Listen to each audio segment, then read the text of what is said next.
আসিফুল ভাই, আসসালামু আলাইকুম। আসসালামু আলাইকুম। ওয়ালাইকুম আসসালাম রাহমাতুল্লাহ। একদম ভালো আছেন? জি, আপনি কি দিছি ভাই? আমি বাইরে হই, অন্য যাই। ওকে ওকে, ওই যে থ্যাংক ইউ। গোপাল বাইরে দিয়ে দিয়েন। হুম, ওকে।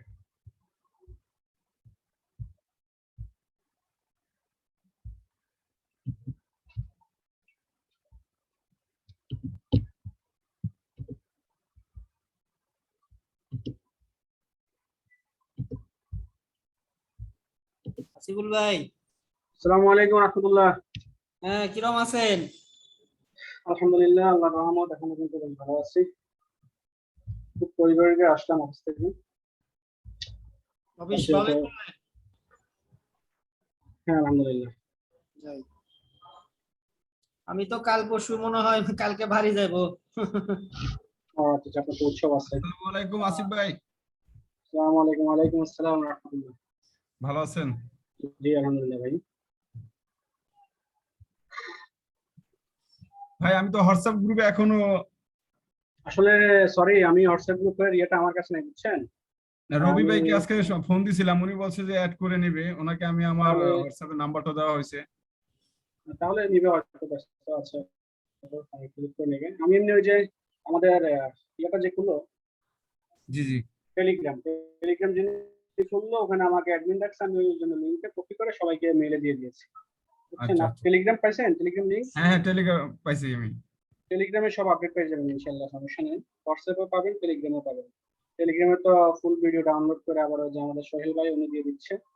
আচ্ছা আচ্ছা, মোটামুটি আপনাদের ওই লগইন করে ভিডিও ওখানে বাফারিং হয়। ওটা ওই যে আলাদা আমার লগ ইন করে করতে হবে না? হ্যাঁ, ভিডিও লিঙ্কগুলো পাচ্ছেন? হ্যাঁ হ্যাঁ, ভিডিও লিঙ্কগুলো পাচ্ছি আমি। হ্যাঁ, ভিডিও লিঙ্কগুলোতে আবার যেখানে পাসওয়ার্ড দেওয়া আছে, লগইন অ্যাড্রেস দেওয়া আছে, ওখানে গেলে আপনার একটু সময় লাগবে। পাশে ওই যে আমাদের টেলিগ্রামে ডাউনলোড করে আমাদের সোহেল ভাই দিয়ে দিচ্ছে, ওখান থেকে পেয়ে যাচ্ছেন।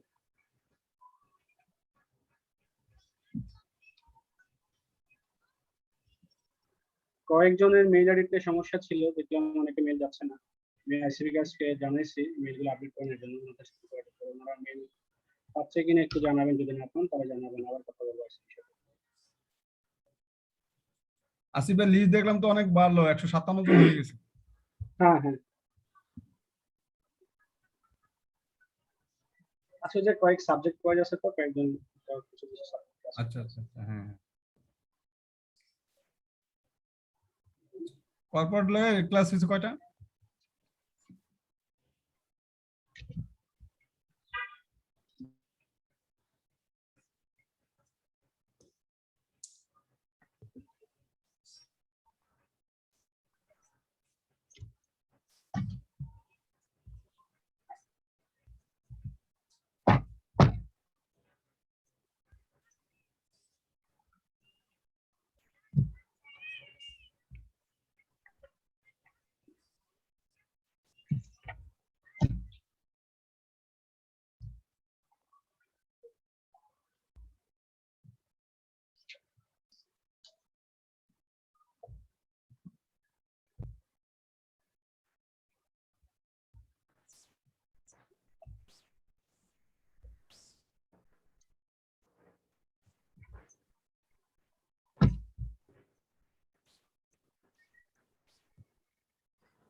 হ্যালো। আসসালামু আলাইকুম রহমতুল্লাহি ওয়া বারাকাতুহু। ওয়ালাইকুম আসসালাম। ভালো আছেন? জি আলহামদুলিল্লাহ স্যার, আপনি ভালো আছেন স্যার? এই তো আলহামদুলিল্লাহ। আচ্ছা, এখন এইখানে যেন কতজন ছিল? How many participants R here all together? 70 plus মানে স্যার আমাদের অ্যাটেন্ড করার জন্য। We have got just 37. So let's start. Wait for another 5 minutes. তারপর 7:15 we could start, right? Okay sir. Okay.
Hello.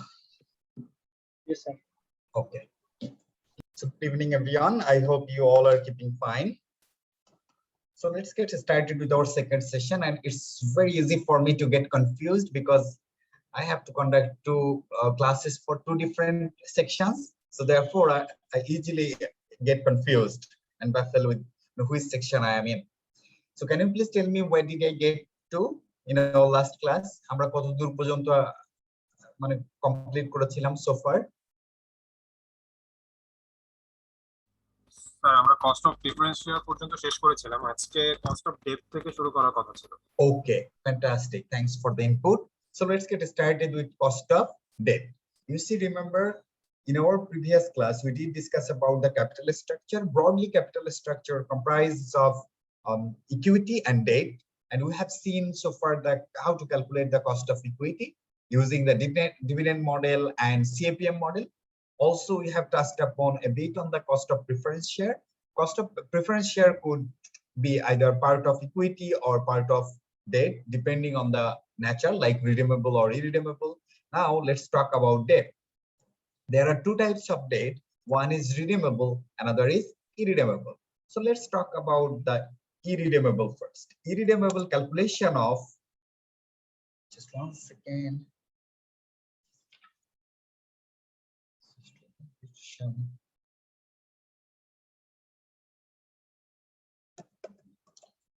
Irredeemable debt is fairly easy. So how do we calculate that? Let's say we are talking about, we are thinking of a bond or debenture whose market value is 100, not 100, let's say 120. Nominal value is 100. Interest rate 8%. Tax rate 30%. All right. So what is the effective rate? What is the effective cost of debt in this situation? How do we calculate? You see, it is called irredeemable. Hello. Sir are you sir ক্যালকুলেশনটা আমরা দেখতে পাচ্ছি না, sir. দেখতে পাচ্ছেন না? ও, আমি তো একটা এক্সেলে লিখতেছি। Sorry about that. Let me share this. Excel, I think it's visible now, right? Yes, sir. So based on the information, what will be the KD in this scenario? Let's say this is irredeemable debt, and what we are talking about, it হচ্ছে কি irredeemable debt. Irredeemable debt এর নোশনটা বা assumptions is such that this level of debt at this current interest rate will be continued in the capital structure for foreseeable future. So you get me right? তাহলে irredeemable debt এর ক্ষেত্রে আমরা কি ধরে নিচ্ছি যে এই level of debt এই similar interest rate এটা আসলে কন্টিনিউ হবে। Does it make sense? তাহলে irredeemable debt মানে কি? আসলে এই ডেটটা আপনার রিডিম করা যাবে না। এটা কখন রিডিম হবে? এটা অ্যাকচুয়ালি রিডিম হবে at the end of the business, যখন বিজনেসটা ডিসলভ হবে। You might argue, do we have practically this sort of debt in the marketplace? Answer is, I have no idea if this sort of debt are available, but the assumption is such that এই irredeemable debt যদি থাকে, একটা certain time পরে হয়তো এটা আবার redemption হয়ে যাবে, পরে আবার you will obtain the similar level of debt at similar interest rate, and it will be continued for the foreseeable future. All right. Anyway, so let's not make the things complicated. So irredeemable ক্ষেত্রে আসলে calculation is fairly easy. So how do we calculate that? KD equals to আপনার interest rate যেটা আছে divided by market value of debt. তারে আমি ব্র্যাকেটে close করি। এইখানে যেটা পাবো that is our effective interest rate, right? এইটার সাথে তখন আমরা ট্যাক্স এফেক্টটাকে অ্যাডজাস্ট করব 1 মাইনাস টি। আমরা কি ফর্মুলাটা বুঝতে পারতেছি? এখানে আমরা ইন্টারেস্টটা নিব হচ্ছে আমাদের নমিনাল যে ইন্টারেস্ট রেট অথবা গিভেন যে ইন্টারেস্ট রেট আছে that you are going to take on, এবং ওটাকে ডিভাইড করব by market value of debt. Market value of debt এটার কারণটা হলো, দেখেন আমি যদি এখন বড় করতে চাই So I'll be able to sell my debentures or bond at the rate of 120, right? Whereas I need to pay interest 8% on my nominal amount. So what is the effective rate of interest? You see, if I want to calculate the effective rate of interest, in this case, EIR, ignoring the tax, that is 8% divided by 120, এটাকে আমি percent নিয়ে আসি, 6.67 will be এরকম কেন? এটাকে আমি একটা কাজ করি, 6.67% will be our EIR. আমরা কি বুঝতে পারতেছি? আচ্ছা, fantastic. তাইলে how much will be our KD? KD will be, দেখেন এই যে ইন্টারেস্টটা, এই ইন্টারেস্টটা কি আমার ট্যাক্সে অ্যালাউয়েবল না? Yes, sir. যেহেতু আমার ট্যাক্স রেট ইজ 30%, effectively আমার KD will be after tax rate, that is এটা আপনার এটা into 1 minus T মানে হচ্ছে 0.3, অথবা আপনি স্ট্রেট 70% করে দিতে পারবেন। তাহলে effectively my interest rate is 4.7%. Are you all with me? Sir Yes, sir. ওকে, কারো কোনো কনফিউশন থাকলে একটু বলুন আমাকে যে আমরা কেন এটা করতেছি। দেখেন, আপনারা হয়তো বলতে পারেন না যে this sort of debenture, this is already in my balance sheet, so why on earth we are considering market value, current market value? আমরা যখন এই কস্ট অফ ক্যাপিটাল করি, তখন আমরা মার্কেটের ইনফরমেশন কেই করি যে at this point if we want to borrow, what will be our effective cost of capital, alright? So সেই কারণে আমরা সবসময় মার্কেট ইনফরমেশনের ভিত্তিতে কাজটা করি, অথবা মার্কেট পার্টিসিপেন্টের পার্সপেক্টিভে কাজ করি। Are we all clear on that? বুঝতে পেরেছি স্যার। বুঝেননি? জি স্যার। ওকে, গুড। পরের যেটা আসছে সেটা হচ্ছে রিডিমেবল। এইখানে হচ্ছে মেইন প্রবলেমটা হয়। হ্যাঁ, রিডিমেবলটা হচ্ছে আইআরআর বেসিসে করতে হয়। রিডিমেবল ডেট, এটার ক্ষেত্রে যেরকম হয়, let's say, shall I give you an example from here? Securities redeemable at current market price. Okay, এটা করি তাইলে আপনার ভালো হবে। আচ্ছা, একটা কাজ করেন তো, okay, turn to page 208, what example redeemable debt?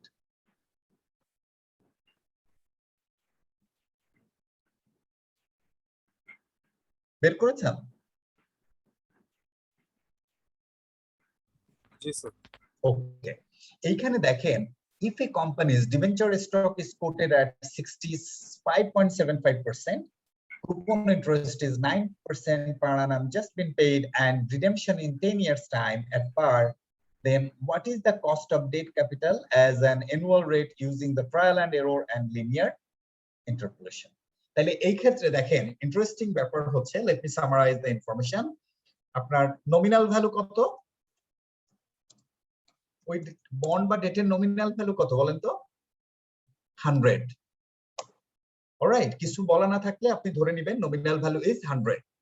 What is the market price? 65.75. 65.75%, meaning 65.75. This is our market rate, কারণ ওইটার পার্সেন্ট করলে এটাই হবে, অথবা আপনি যদি 1000ও নেন একই রেজাল্ট হবে। নোট করি। এবার কুপন ইন্টারেস্ট রেট কত রয়েছে? 9%. কুপন ইন্টারেস্ট হচ্ছে 9%, আর এটা finally redeemable in 10 years time, isn't it? এটা Yes, বলা ছিল না, রিডিমেবল বা রিডেমশন ইন 10 years time। এটা কিন্তু খুব কেয়ারফুলি দেখেন, 10 years time, I mean mindfully দেখেন। লুক, এই ক্ষেত্রে ইস্যুটা হলো নমিনাল ভ্যালু 100, whereas আপনি কত টাকায় সেল করেছেন? 65.75। কুপন ইন্টারেস্ট রেট ইজ 9%, তার মানে আপনি কত টাকার উপর ইন্টারেস্ট দিবেন বলেন তো? নমিনালের উপর নাকি মার্কেট প্রাইসের উপর? মার্কেট প্রাইসের উপরে। নো, নমিনালের উপরে। নমিনালের উপরে অলওয়েজ ইন্টারেস্ট দিব, মার্কেট প্রাইসের উপরে না কিন্তু। Always you need to pay interest at nominal value. If it is premium, you are better off. If you are able to sell the bond by debenture at premium, you are better off. Your effective interest rate will go down. Jodi apnar if you sell the bond at discount, then your effective interest rate will go up. এই ইয়াটা কি মনে থাকবে? এই যে ইন্টারপ্রিটেশনটা এটা মনে থাকবে? Yes, sir. Okay. So যখন আমাদের এরকম হলো nominal value, market price, coupon interest rate and redemption in 10 years time, তাহলে আপনি যখন আমি বললাম নমিনাল ভ্যালু এবং market value different, redemption time হচ্ছে ওই যে আপনার লেটস সে 2, 3, 10 ইয়ার্স এবং রিডেমেবল ডেট, তখন আপনাকে আইআরআর মেথডে কস্ট অফ ডেট বের করতে হবে। অলরাইট, তাহলে যখনই আপনি এরকম ইনফরমেশন পাবেন তখন আপনি আইআরআর মেথডে করবেন।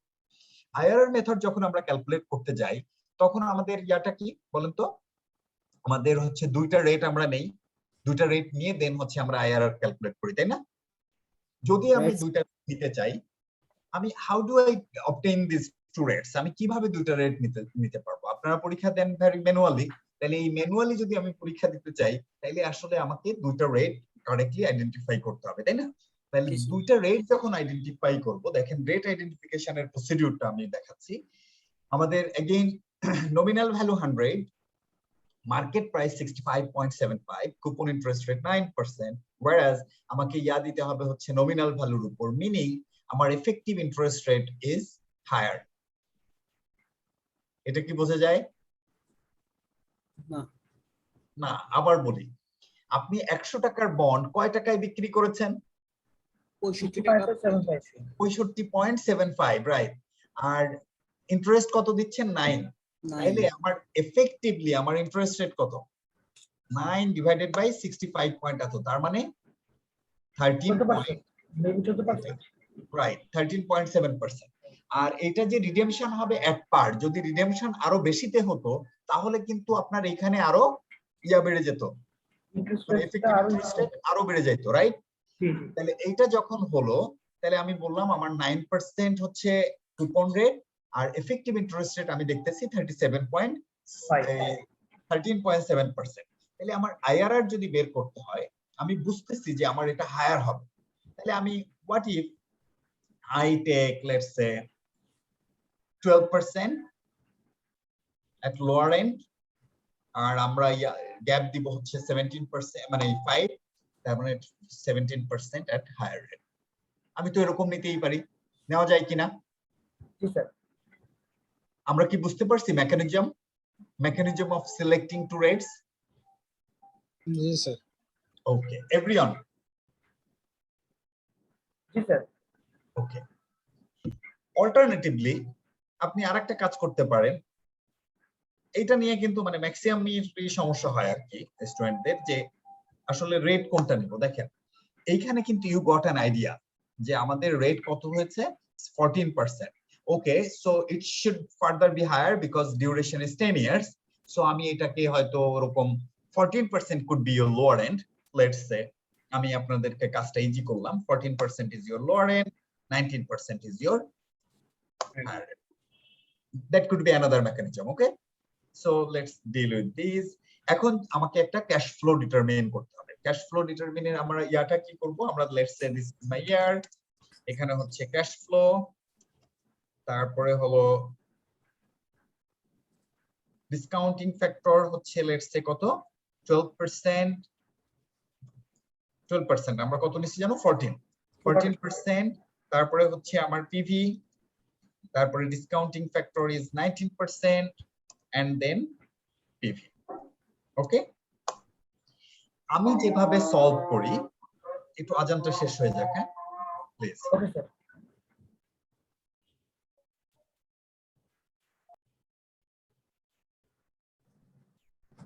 Tasbih. Yes, Yes, one Tasbih. Halim. yes, শুনতে পাচ্ছি। ওয়ালাইকুম আসসালাম। Heladi, হ্যাঁ। হরে কৃষ্ণ। Tasbih. হ্যাঁ, শুনতে পাচ্ছি। এই ইয়া প্যারা দেই আপনাদের। বলেন। এই তো দাদা আছি মোটামুটি। আচ্ছা, আসিফ ভাই। এই যে বাসায় আছে, যে ক্লাস করতেছি। আচ্ছা আমরা এই যে এর আগে যে অঙ্কগুলো করছিলাম, হ্যাঁ, হ্যাঁ যে ওই যে যেমন তার সাথে তো আবার 10-2 মিনিট কোশ্চেন ব্রেক 3 দিছে। বা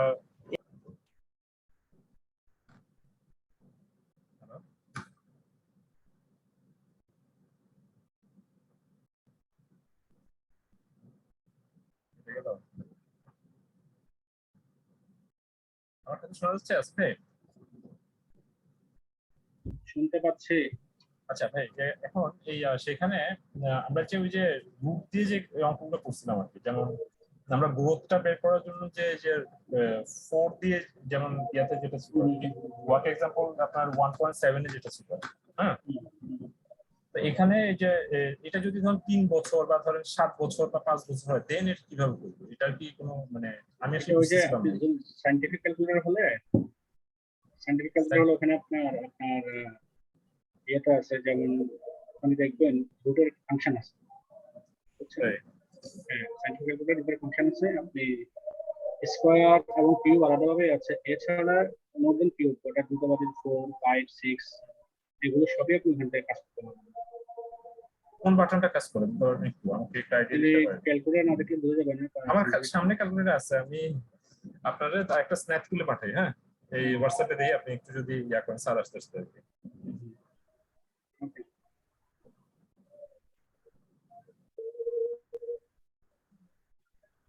আচ্ছা ঠিক আছে, thank you. So alright guys, I am back.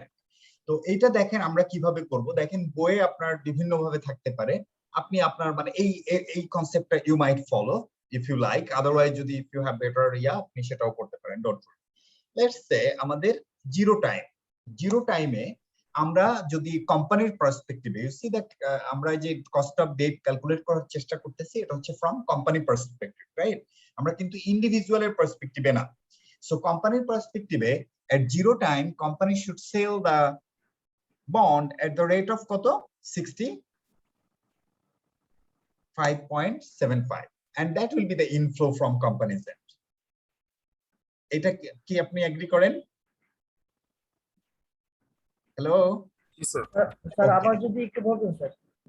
বলছি যে বইয়ে আপনি দেখবেন কখনো প্লাস মাইনাস নিয়ে এই বন্ডের মানে শুরুর জিরো টাইমে কখনো প্লাস আছে কখনো মাইনাস আছে, মানে এটা আপনি ইজিলি কনফিউজ হয়ে যাবেন। সো আমি যেভাবে মানে ইন্টারপ্রেট করি যে আমরা যে কস্ট অফ ডেটটা ক্যালকুলেট করতেছি, এটা আমরা কার পার্সপেক্টিভে করতেছি, ইনভেস্টর নাকি হচ্ছে আপনার বড়োয়ার, আই মিন কোম্পানি মানে হচ্ছে বড়োয়ারের পার্সপেক্টিভে we are trying to calculate cost of debt. তাহলে কোম্পানি যদি জিরো টাইমে একটা বন্ড সেল করে, তাহলে এটা কি কোম্পানির জন্য ইনফ্লো হবে না? Inflow sir. তো আমি এইভাবে সাজাই টু মেক দ্য মানে লাইফ ইজিয়ার এন্ড সিম্পল, আমি সবসময় এটারে ইনফ্লো হিসাবে রাখি। নাও 1 to 10 years তাকে ইয়া দিতে হবে না, ইন্টারেস্ট দিতে হবে, রাইট? এটা এরকম কেন 1 to 10,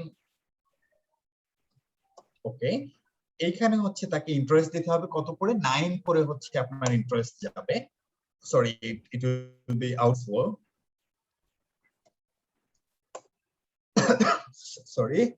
এবং 10তম ইয়ারে এসে আপনার ক্যাশ ফ্লো হবে, সেটা হচ্ছে কত আউটফ্লো হবে, আপনার 100 টাকা আউটফ্লো হবে। লোক এইখানে আমি আরেকটা জিনিস আপনাদেরকে বলতে ভুলে গেছি, আপনার মার্কেট প্রাইস 65, নমিনাল ভ্যালু 100, এবং যখন রিডেমশন হবে এক পার, দ্যাট ইজ 100, তার মানে that is called double blow. Double blow মানে হচ্ছে আপনার এফেক্টিভ ইন্টারেস্ট রেট আবার বাড়বে, because you need to pay 100 taka as opposed to 65.75. Therefore, your effective interest rate will further go up beyond 40. Does it make sense? G sir. সবাই কি বুঝতেছেন নাকি বোঝা যাচ্ছে না? বুঝতেছি। ওকে, ভেরি গুড। তাহলে এবার আপনারা ইয়া করেন, এটা ডিসকাউন্টিং ফ্যাক্টর করেন। আপনার ইসে তো 1 হয় সব সময় জিরো টাইমে, whatever the discounting factor it is, 0 to 1 year 0 to 10 year 14% এর অ্যানুইটি ফ্যাক্টর কত?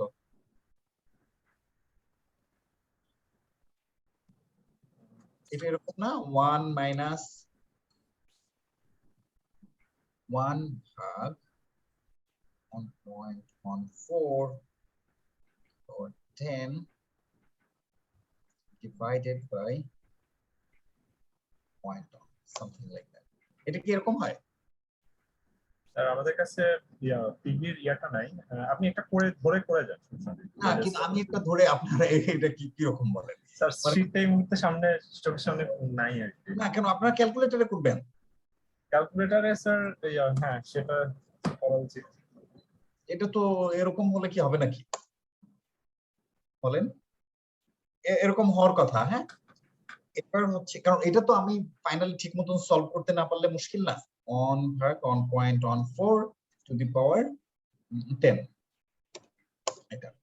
এটা হচ্ছে 10th ইয়ারের discounting factor. 1/1.14 on 9 or 10, right? আপনারা কি বুঝতে পেরেছেন? আমি যেটা করলাম এটা হচ্ছে অ্যানুইটি ফ্যাক্টর করলাম আর নিচেরটা হচ্ছে ডিসকাউন্টিং ফ্যাক্টর করলাম। Any confusion? No sir. I hope my calculation is okay. এটা এবার হচ্ছে আমি মাল্টিপ্লাই করলাম। মাল্টিপ্লাই করে I get the present value. Similarly, I do the multiplications, cash flow into this one, and I get the present value here.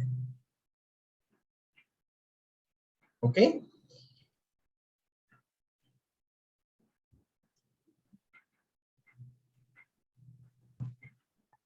এটা এখন সাম করেন। Discount ফ্যাক্টরটা একটু একবার দেখলে স্যার। বুঝিনি ডিসকাউন্ট ফ্যাক্টরটা স্যার, ডিসকাউন্ট ফ্যাক্টরটা কিভাবে বেরোছে? ফ্যাক্টর কি কেমন করে হয় বলেন?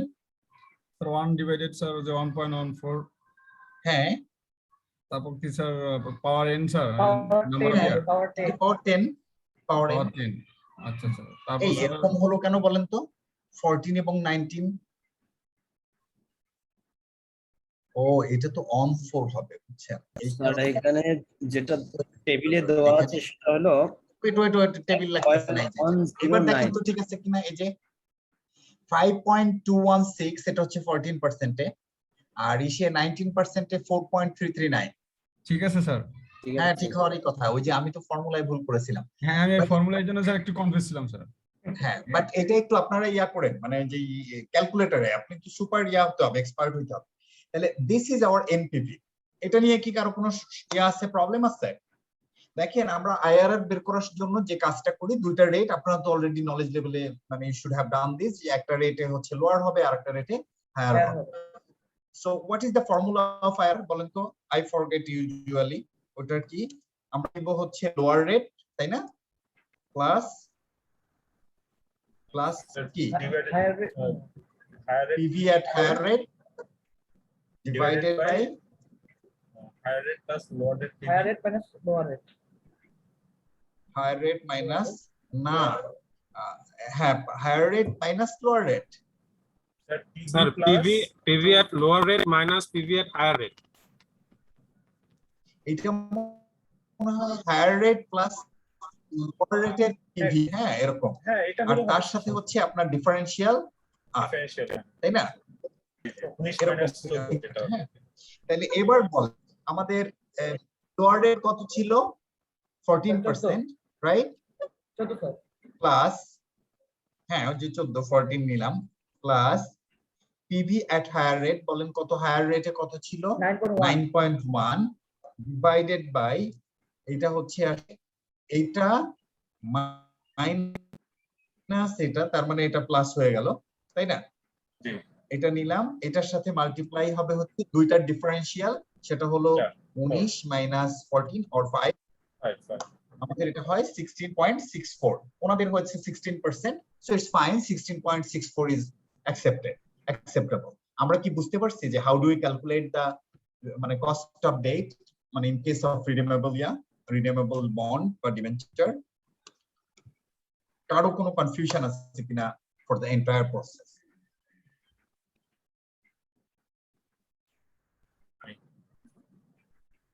সবাই বুঝতে পেরেছেন? যদি কনফিউশন থাকে আপনি বলেন, আমি আবার বলবো, ডোন্ট ওরি। বাট ওই যে ম্যাথ করার সময় কিন্তু আমি বারবার বললে আমি খুব মানে মুশকিল হবে, আর ঠিক হবে না, বুঝছেন? আর ওই পড়ার সময় তো স্যার এটা বুঝতেছি, কিন্তু ম্যাথ করতে গেলে এত বড় প্রশ্ন দেখে আছে। ও মাই গড, আমরা তো ম্যাথই করলাম। না সেটা ঠিক আছে স্যার। তাহলে বড় প্রশ্ন দেখলে ভয় লাগে উঠেছে। না, সেটাও আমি শিখিয়ে দিব। তো সেটা তো আমরা কিভাবে how to tackle the big question, এটা তো আমি দেখিয়ে দিব। স্যার আমাদের সার্টিফিকেটে এত বড় প্রশ্ন পাইনি, সেটা মানে আমাদের জন্য ওটা সমস্যা নেই, ওটা তো ওই যে আমরা আইসিডব্লিউ কোশ্চেন কিছু সলভ করব, অসুবিধা নেই। এবার আসি হচ্ছে আপনার এটা যদি আমার ট্যাক্সের ইয়া থাকতো, let's say tax rate is 30%, যে কাজটা করবেন ম্যাথে আপনার ওই যে আইসিডব্লিউ সলিউশনে অনেক সময় এই ক্যাশ ফ্লোটাকে মানে ইন্টারেস্টকে আফটার ট্যাক্স নিয়ে নেয়। যদি আফটার ট্যাক্স নিয়ে নেয় তাহলে হচ্ছে আপনার অটোমেটিক্যালি দ্যাট কেডি হচ্ছে আফটার ট্যাক্স চলে আসবে, but this KD is before tax. Alright, now what if you have got tax of 30%? তাইলে আপনাকে কেডি আফটার ট্যাক্স বের করতে হবে, that will be 70% of this one, that is after tax KD. মানে কোনো ঝামেলা করবেন না, এই যে প্রসেসটা বলছি blindly follow this, এবং it has got extreme logic, এইটা আপনি ফলো করবেন। আগে হচ্ছে প্রি ট্যাক্স বেসিসে ক্যালকুলেট করবেন, দেন জাস্ট ট্যাক্সটাকে অ্যাডজাস্ট করে দিবেন। বইয়ে যদি আপনার অন্য ওয়েতে যে ধরেন ইন্টারেস্টের উপরে এখান থেকে করে থাকে, ডোন্ট বদার, আপনি আপনার মতন করবেন, still your answer will be very close to that one, that's fine. বুঝতে পেরেছেন? এবার বলেন। স্যার একটা জিনিস ক্লিয়ারের জন্য একটু বলছি, যেমন ট্যাক্স আমাদের যে ইন্টারেস্ট রেট যত হায়ার হবে আমার ক্যাশ ফ্লো তত কমবে, মানে এই জিনিসটা আমি মানে আমার কনসেপ্ট ছিল। বাট আমি এখানে দেখছি যে আমার 40% যখন ছিল, কি বলো এটাকে, 40% যখন আমার ডিসকাউন্ট রেট ছিল তখন আমার কম ছিল, এখন যখন 90% হলো তখন আমার বাড়লো। স্যার আমার এই কনসেপ্টের সাথে এটা একটু কন্ট্রাডিক্টরি হচ্ছে স্যার, এটা যদি একটু বুঝাই দিতেন। ও আচ্ছা আচ্ছা, যে 14% এ আমার কেন ওই যে পিভি বাড়লো আর 19% এ কেন ইয়া কমলো, তাই? মানে 14% এ আপনার এনপিভি নেগেটিভ হয়েছে, এটা তো? আচ্ছা, এটা কিন্তু আপনার ক্যাশ আউটফ্লো পার্সপেক্টিভ, এটা কিন্তু আমরা বন্ডের পার্সপেক্টিভে কাজটা করতেছি। প্রথম কনসেপ্ট হচ্ছে এটা, বন্ড কিন্তু মোর অফ আমি একটা টাকা নিচ্ছি, সেই টাকার এগেইনস্টে I need to pay interest and I need to pay the principal, therefore effectively my outflow will be higher than my inflow. এই জন্য কিন্তু আপনার লোয়ার রেটে আপনার আসলে ইয়াটা বেশি হবে, আর এনপিভি নেগেটিভ হবে। That is the reason. কারণ যখন আপনার ভাইস ভার্সা হয় ক্যাশ ফ্লো, যে আপনার ক্যাশ ফ্লো পজিটিভ, তখন কিন্তু আপনি যে কনসেপ্ট বলছেন দ্যাট শুড ওয়ার্ক, বাট এইটা কিন্তু আপনার আউটফ্লো পার্সপেক্টিভ, সো এটা কিন্তু মানে it work in the reverse word. Is that okay? জি স্যার। আচ্ছা, এনিওয়ান এলস, যে any other question, any other confusion, anything? Sir আমার একটা প্রশ্ন ছিল স্যার। স্যার বলেন। আইআরআর যে স্যার এখানে ইয়াটা দেওয়া আছে, স্যার এটা কি হায়ার রেটের সাথে লোয়ার রেটটা অ্যাড হবে, যোগ হবে এটা এইচআর এর সাথে লোয়ার রেট শেষে স্যার? না, ওটা তো শেষে হচ্ছে ডিফারেন্সিয়াল, আর মানে কি আপনার ওই যে 19 - 40 এইগুলো আপনারা করেছেন না নলেজ লেভেলে, আইআরআর ক্যালকুলেশন করতে না হয়েছে না? স্যার, আমি এখানে স্যার দেখলাম যে আপনি হায়ার রেট থেকে লোয়ার রেটটা স্যার মাইনাস করেছেন। হ্যাঁ, তো ওটাই তো বলে ডিফারেন্সিয়াল আর। ডিফারেন্সিয়াল আর মানে কি আপনার দুইটা রেটের ডিফারেন্স কত সেটা লাস্টে মাইনাস হবে ওটা। বুঝেন নি যে 19 - 14, তার মানে কি আপনার দুইটা ডিফারেন্স না? এটাই তো স্যার ভাইয়া এটা বলতে চাই না। ও এইটা মাইনাস, জি জি। ও আচ্ছা আচ্ছা, এইটা তো আসলে প্লাস। তো আমি এইখানে মাইনাস আছে না, আমার এই মাইনাসে মাইনাসে প্লাস হয়ে গেল। আসলে আপনার ওই যে ফর্মুলায় প্লাস মানে হচ্ছে ইগনোরিং দা সাইন, আপনাকে দুইটা অ্যাড করতে হয়, সেই জিনিসটা আমি করে দিলাম আর কি, মাইনাস মাইনাস প্লাস হয়ে গেল না? ওকে। তাইলে আর কোনো কোশ্চেন আছে? ওকে, গুড গুড। তার মানে খুব একটা ট্রিকি জিনিস আমরা মানে সো ফার উই হ্যাভ ট্যাকেলড, যে রিনিউয়েবল ডেটের কিভাবে আমরা ক্যালকুলেট করব। এবার আমরা একটু দেখি interactive question, effect of taxations, এটা we have seen this already. Now এটা আপনারা পারবেন, এই যে এটা কি আমি আপনাদেরকে একটা ইয়া দিব? Shall I test your understanding? Company has 10% debenture in issue quoted at 98x interest. Debenture will be redeemable in 5 years at a premium of 5% compared to the nominal value. Corporation tax rate is 20%. What is the cost to the company if interest is paid annually? Okay, can you please solve this for me? After interactive question 8.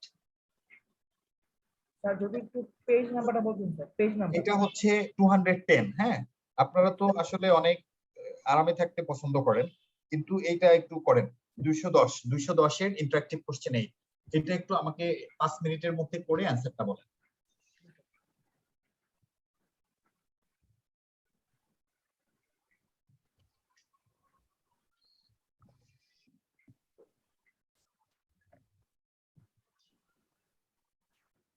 আমি কিন্তু ইয়া দিয়ে দিচ্ছি, মানে এই timer দিয়ে দিচ্ছি। ওকে,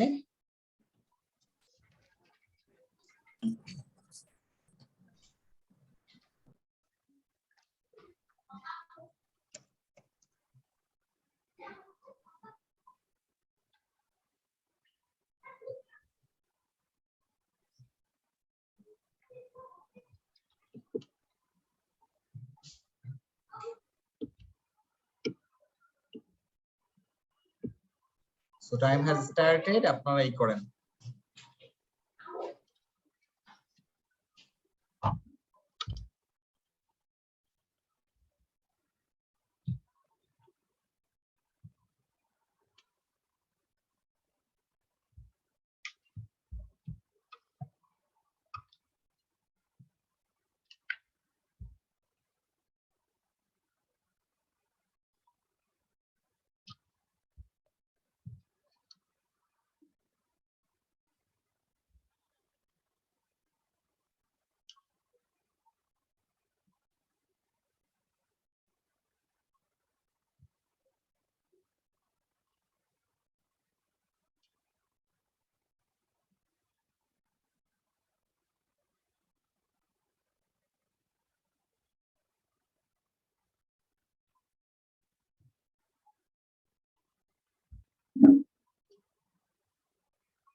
sir আমি তো আগে করছিলাম, এখন আবার করলাম না।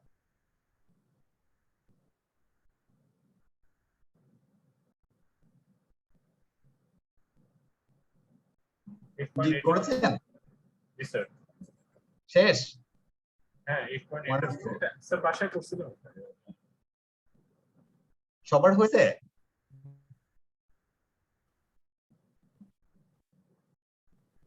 তবে স্যার শুরুতে আমি ওই যে লাস্টে 105 যেটা ওটা বুঝি নাই, পরে বুঝে যেহেতু ওটা 5 ইয়ার্স পরে যে 5% হ্যাঁ, নমিনাল ভ্যালু দাঁড়ান, এটা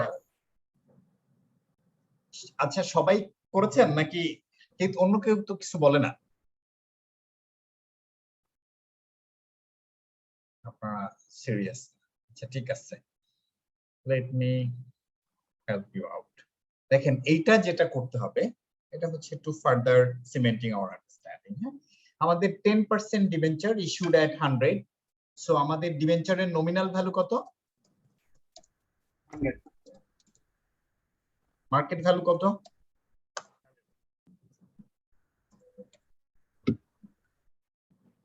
বলেন। 98। ইন্টারেস্ট রেট হচ্ছে 10%, আর রিডেমশন কত হবে? ইন 5 years টাইম, তাই তো? redemption in 5 years time, at what?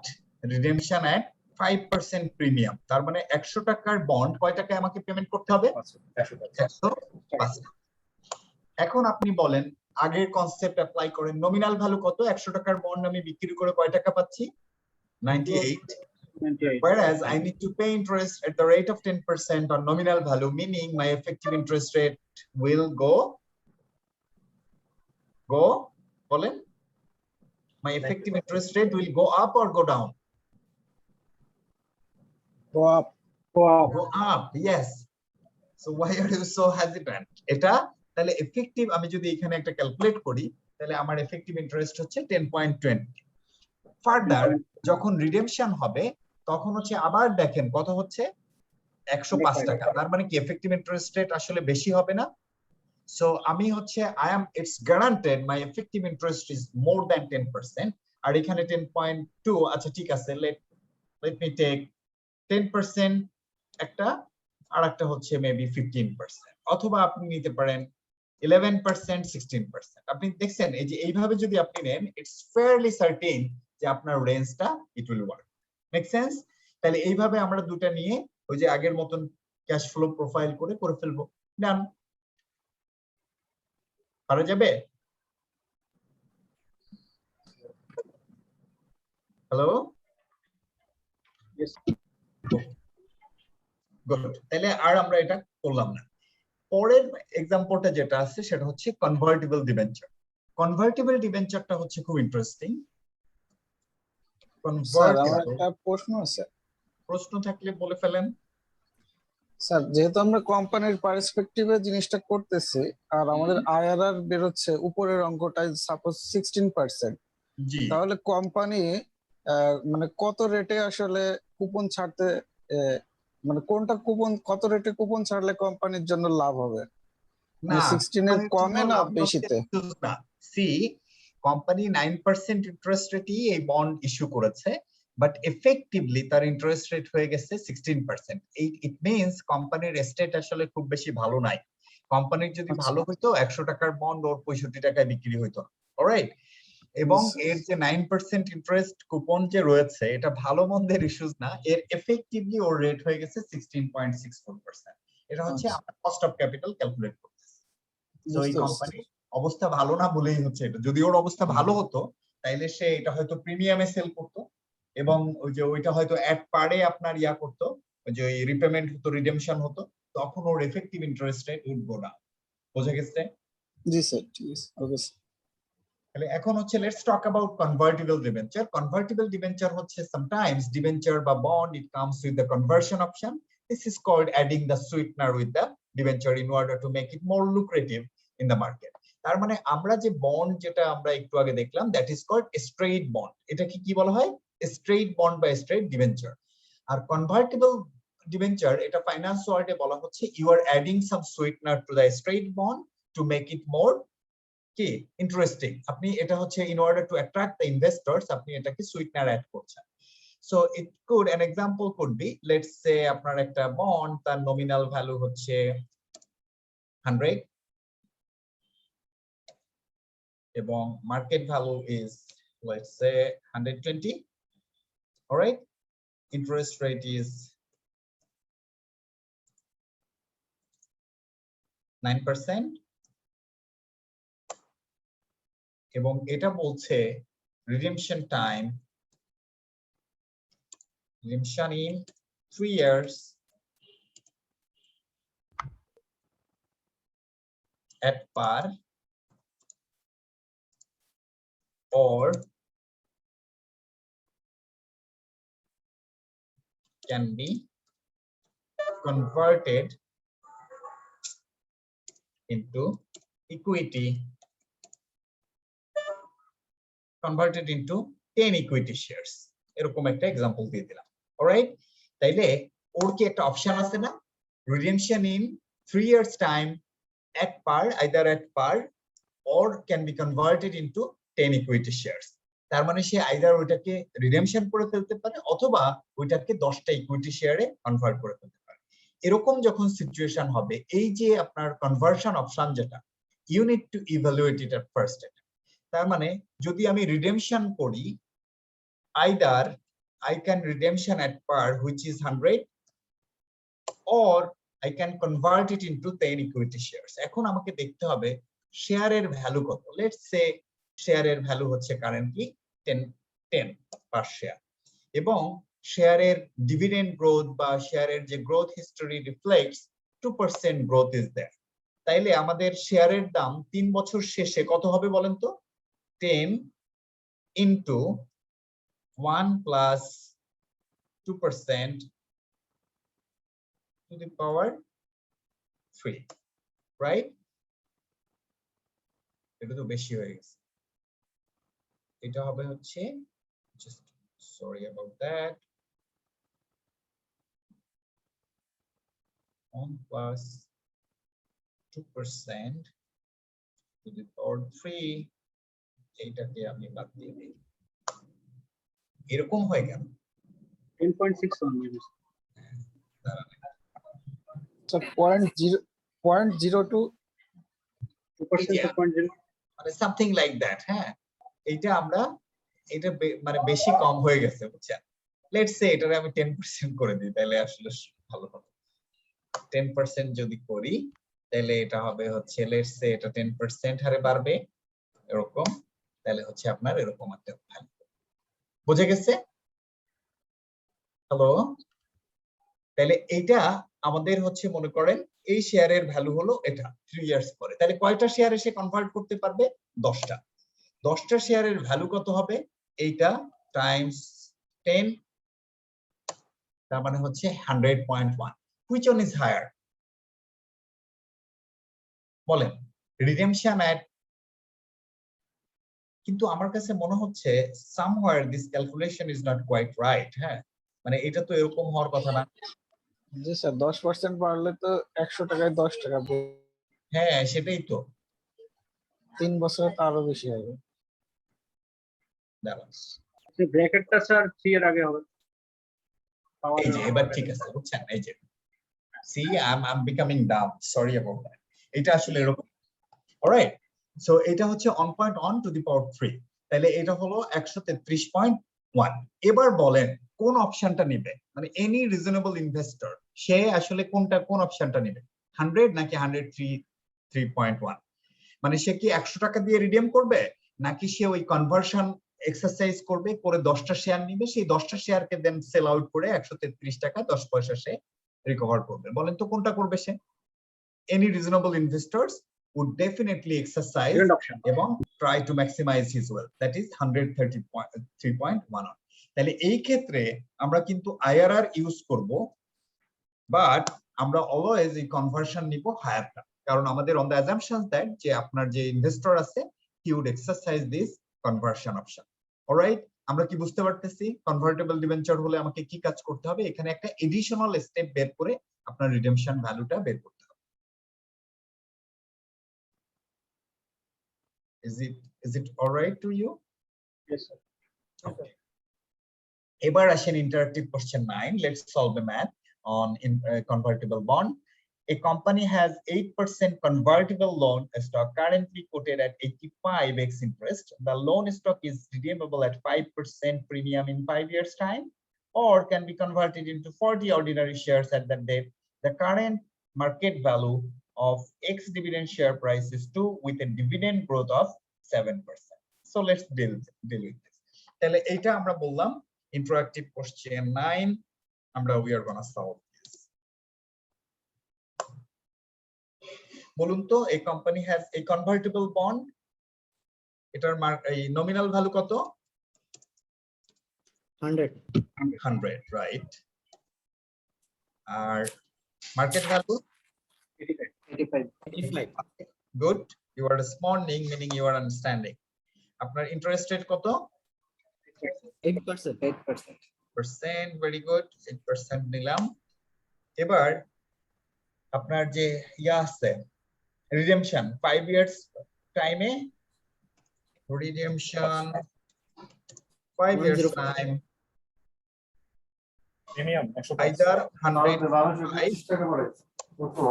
5% premium in 5 years time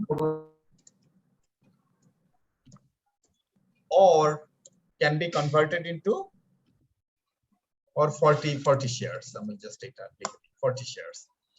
আপনার শেয়ারের কারেন্ট প্রাইস কত বলেন তো? 2. 85. Share price is 2. Growth rate is 7%. তাহলে 5 বছর পরে আমাদের শেয়ারের ভ্যালু কত হবে বলেন তো? 2 into 1.07 to the power 5. তাহলে আমাদের 5 বছর পরে শেয়ারের ভ্যালু হবে এটা।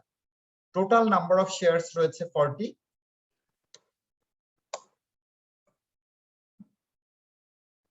টাইমস 40।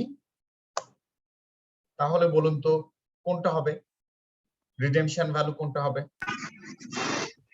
বিটুইন দিস টু বলুন। So definitely redemption value will be Higher. 102.20. এইটারে এখন আপনারা সলভ করবেন ওই যে আগের নিয়মে এটারে সলভ করবেন সলভ করে আফটার ট্যাক্স এটা ক্যালকুলেট করে দেন হচ্ছে you can calculate the cost of loan stock. এটা কি করে দিতে হবে নাকি এখন আপনারা পারবেন? Do you want me to solve? Sir করে দিলে ভালো। Okay. করে দিলে যদি ভালো হয় তাহলে আমরা করি। নেন এখানে হচ্ছে আমাদের ইয়ার সুইফটলি এটা হচ্ছে ক্যাশ ফ্লো। আচ্ছা এবার বলেন তাহলে আমাদের interest rate 8%, market value 85%, effective interest rate higher or lower?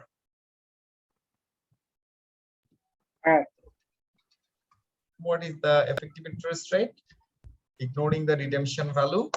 আমাদের হচ্ছে 9.41 তাই না? So let's take 10%.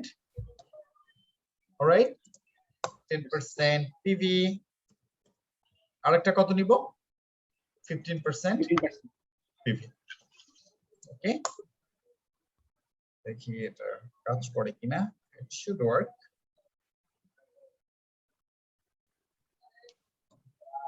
Zero time cash flow কত is market value on to 5 years আমাদের ইন্টারেস্ট রেট কত 8%। 5th ইয়ারে গিয়ে এটাকে রিপেমেন্ট করব কয় টাকায়? এই যে এটাকে সরি এগুলো তো মাইনাস হবে। সবাই কি বুঝতে পারতেছি যে আমি যে এক্সেল এ লিখতেছি সবাই এভরিওয়ান পারার কথা? ওই নেই আমি এই যে ওকে নাও এটাকে আমরা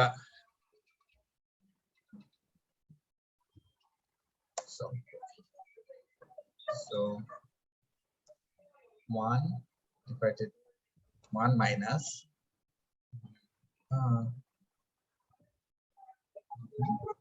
to the power 5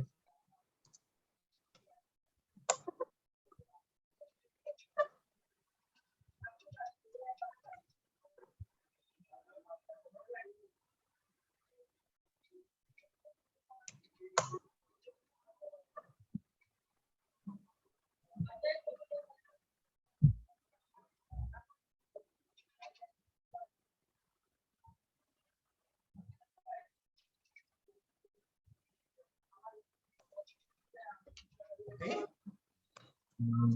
1.1 to the power 5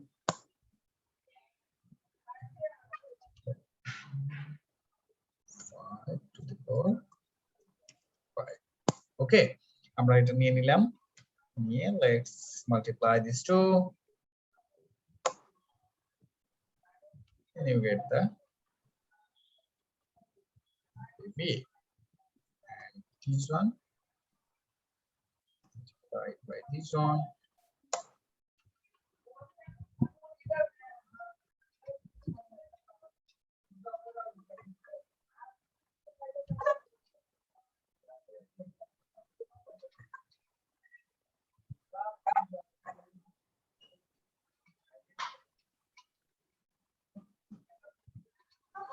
C it works. তাহলে আমাদের আইআরআর কি হবে? আমাদের লোয়ার রেট কত? 10 plus PV at higher rate divided by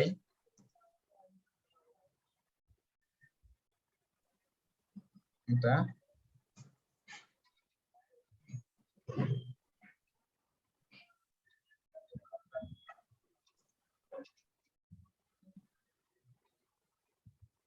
times হচ্ছে differential r which is 5 10.68 something like that. Is it correct? আর এটার পরে যদি আমরা আফটার ট্যাক্স নেই, আফটার ট্যাক্স ডেট 21% ছিল, সো এটা ইনটু 1 মাইনাস টি 0.21 দেখেন তো এটা হয়েছে কিনা 8.44 interactive question 9 it should work.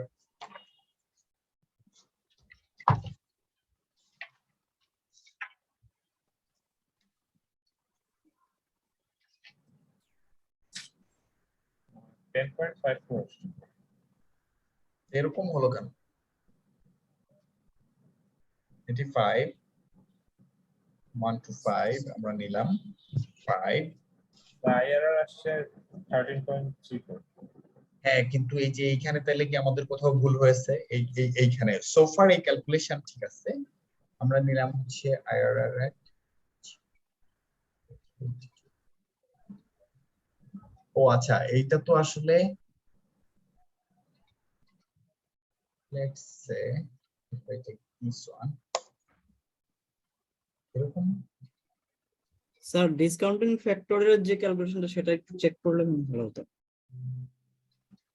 Process is alright, বুঝছেন? মানে আমি বলবো যে এটা আপনারা যদি বুঝতে পারেন 1 - 1 বাই 1.2 এটা তো ঠিকই আছে।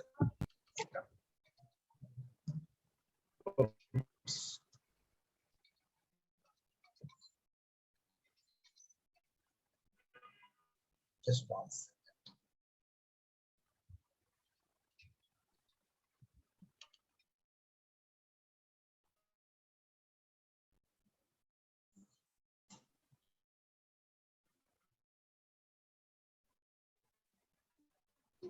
এই আইআরআর এর ফর্মুলাটায় ভুল আছে আমাদের এখানে, যেটা আমার মনে হচ্ছে। এটা এরকম হওয়া উচিত না, এটা 10% নিলাম প্লাস এটা হবে হচ্ছে let's say if I plug the numbers manually 14 point এটা আমি 15% নেই 15 divided by gh2 জি এবার দেখেন তো it's very close তাই না, যে 14.31 তারপরে হচ্ছে 11.3 anyway আপনারা একটু দেখে নিয়েন এটা, but overall the calculation process is same. There might have some errors in the calculation formula মধ্যে, but process is like this. এটা অসুবিধা হওয়ার কথা না। আর এই যে এরকম ফ্র্যাকশনাল অ্যামাউন্ট অল্প স্বল্প এগুলা দ্যাট ইজ অ্যাকসেপ্টেবল, অসুবিধা নেই। কোনো কনফিউশন আছে নাকি এটা মিলিয়ে দিতে হবে? স্যার হয়েছে, ওকে। এবার আসেন হচ্ছে নেক্সট যেটা WSSA, এর পরের যে স্টেপটা রয়েছে সেটা হচ্ছে আমরা বলি ওয়াক বা weighted average cost of capital. এই ওয়েটেড এভারেজ কস্ট অফ ক্যাপিটালটা যখন আমরা করব, remember we always need to consider the market structure. কি স্ট্রাকচার নিব? Market structure. মার্কেট স্ট্রাকচারটা নেওয়ার উদ্দেশ্য হলো বুক ভ্যালু যখন আমরা নেই, দেখেন আমরা যখন হিস্টোরিক্যাল ভ্যালু বা বুক ভ্যালু নেই, এই বুক ভ্যালুর মধ্যে কিছু প্রবলেম আছে। ধরেন আমি if I talk about equity, ইকুইটির কম্পোনেন্ট কি কি হতে পারে বলেন তো? ক্যাপিটাল, তাই না? অর্ডিনারি শেয়ার ক্যাপিটাল, তারপরে কি অ্যাড হবে? Retain earnings, general reserve, maybe revaluation reserve and so forth, তাই তো? যদি আপনার retain earning, general reserve, revaluation reserve এই ধরনের রিজার্ভ গুলা থেকে থাকে ইকুইটির আন্ডারে, and if the company is listed, all the information of general reserve RR এগুলো সবকিছু are reflected in the share price. এটা কি শেয়ার প্রাইসের মধ্যে রিফ্লেক্টেড না? ঠিক কিনা? জি স্যার। ওকে, যেহেতু এটা শেয়ার প্রাইসের মধ্যে অলরেডি রিফ্লেক্টেড আছে, এই জন্য আমরা কিন্তু এই ইকুইটি কম্পোনেন্টের মধ্যে শুধুমাত্র ক্যাপিটালের কস্টটা ক্যালকুলেট করব, বাকি কস্টটাকে আমরা ইগনোর করব, কারণ অলরেডি এটা included within the cost of equity. Make sense? ডেটের ক্ষেত্রেও আমরা মার্কেট ভ্যালু নেব। তাহলে আমরা যে কাজটা করব, আমরা মার্কেট স্ট্রাকচার বা মার্কেট ভ্যালু নিয়ে আমরা হচ্ছে ওয়াক ক্যালকুলেট করব।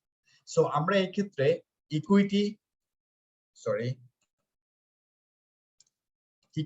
at market value, date at market value এটা নিব, দেন হচ্ছে সেটার আমরা ওয়েটেজ করব, ওয়েটেজ করে তারপরে হচ্ছে আমাদের weighted average cost of capital করব। Let's take an example. আচ্ছা, আমার একটা ফোন এসেছে, আমার একটু ধরতে হবে।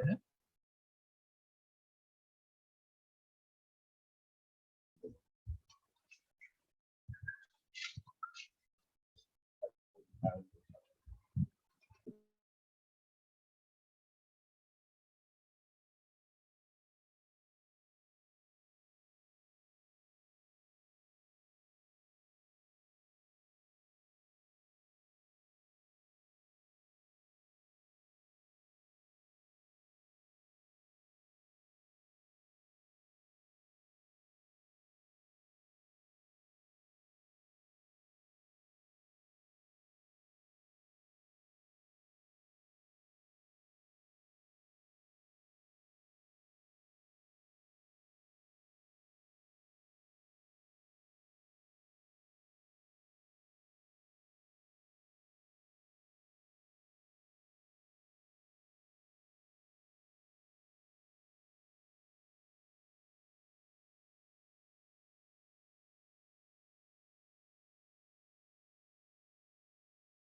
হ্যালো, হ্যাঁ সরি। তো আমরা যেটা বলার চেষ্টা করছিলাম, ধরেন আমার ইকুইটি, আমার একটা কোম্পানির শেয়ার ক্যাপিটাল আছে 10,000, এটার মার্কেট প্রাইস আছে হচ্ছে 150 করে, তাইলে আমার এটা হলো আমার ইকুইটি, তাই না? শেয়ার ক্যাপিটালের ভ্যালু, মার্কেট প্রাইস। তারপর ডেট রয়েছে হচ্ছে, লেটস সে আমার ডেট রয়েছে 1000, এটা ডেটের মার্কেট প্রাইস হচ্ছে লেটস সে 1260 টাকা করে, দ্যাট ইজ আওয়ার ডেট। তো আমি এখন যে কাজটা করতে হবে,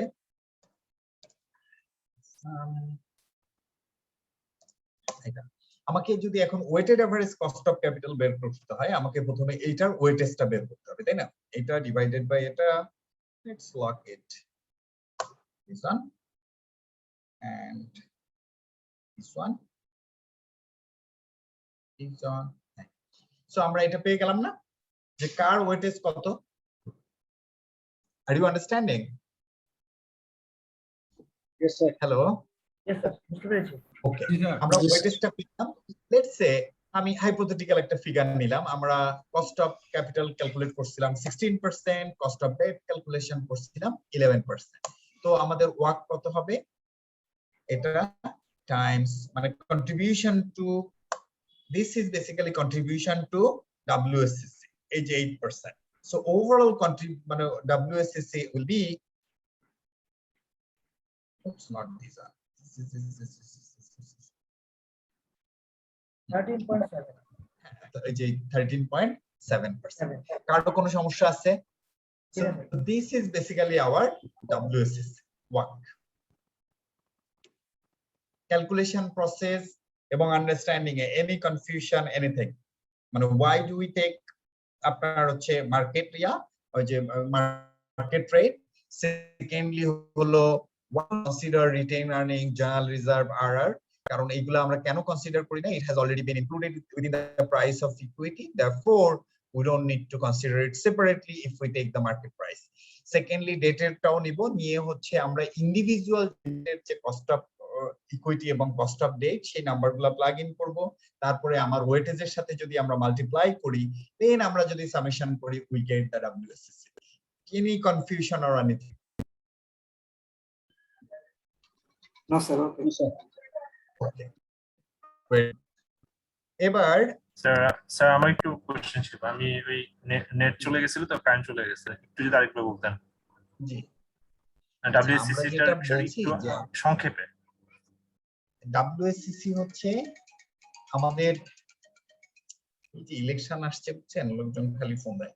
আচ্ছা, এটা হচ্ছে weighted average cost of capital. Alright, weighted average cost of capital হচ্ছে আমরা যে ইন্ডিভিজুয়াল এলিমেন্ট গুলার কস্টটা ক্যালকুলেট করা শিখেছি একটু আগে। মনে করেন আগের ক্লাসে আমরা কস্ট অফ ইকুইটি, এবার হচ্ছে আমরা cost of debt, cost of preference share, এই যেগুলো ক্যালকুলেট করলাম, এইটা আমরা এখন ওভারঅল আমার কোম্পানির কস্ট কত ওভারঅল।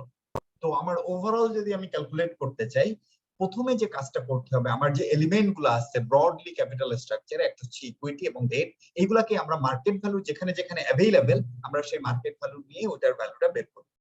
তো এই ক্ষেত্রে আমরা অ্যাসিউম করলাম ইকুইটির এই যে প্রাইস হচ্ছে এটা 10,000 শেয়ার ছিল, 150 টাকা করে হচ্ছে মার্কেট ভ্যালু, এটা আমাদের ইনফরমেশনে দেওয়া আছে ধরে নেন।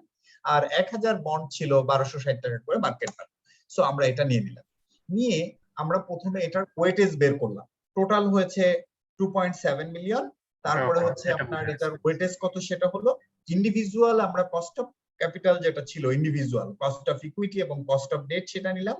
দেন we have multiplied this to এই 8.7, we can say this is contribution to WSCC by equity and this 5% is contribution to WSCC by debt. যখন আমরা এটা অ্যাড আপ করলাম তখন we got the WSCC for the company. That is the overall cost of capital for. Is it okay now? Okay. Good. এবার আসেন next step হলো, দেখেন আমি হচ্ছে ইয়া শেয়ার করছি। ওকে, so far it's fine.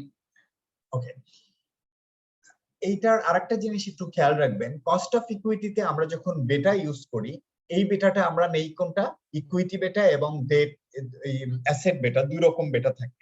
Alright, আমরা কোন বেটাটা নিয়ে থাকি এই ক্ষেত্রে, ইকুইটি বেটা। ইকুইটি বেটা মানে হচ্ছে গিয়ারিং এর ইমপ্যাক্ট সহ। নাও বেটা depends on different factors including sensitivity of the cash flow. আপনার cash flow sensitivity বা fluctuating বা undulating trend যত বেশি থাকবে তত বেশি বেটা বাড়বে। বেটা is basically the representative of risk.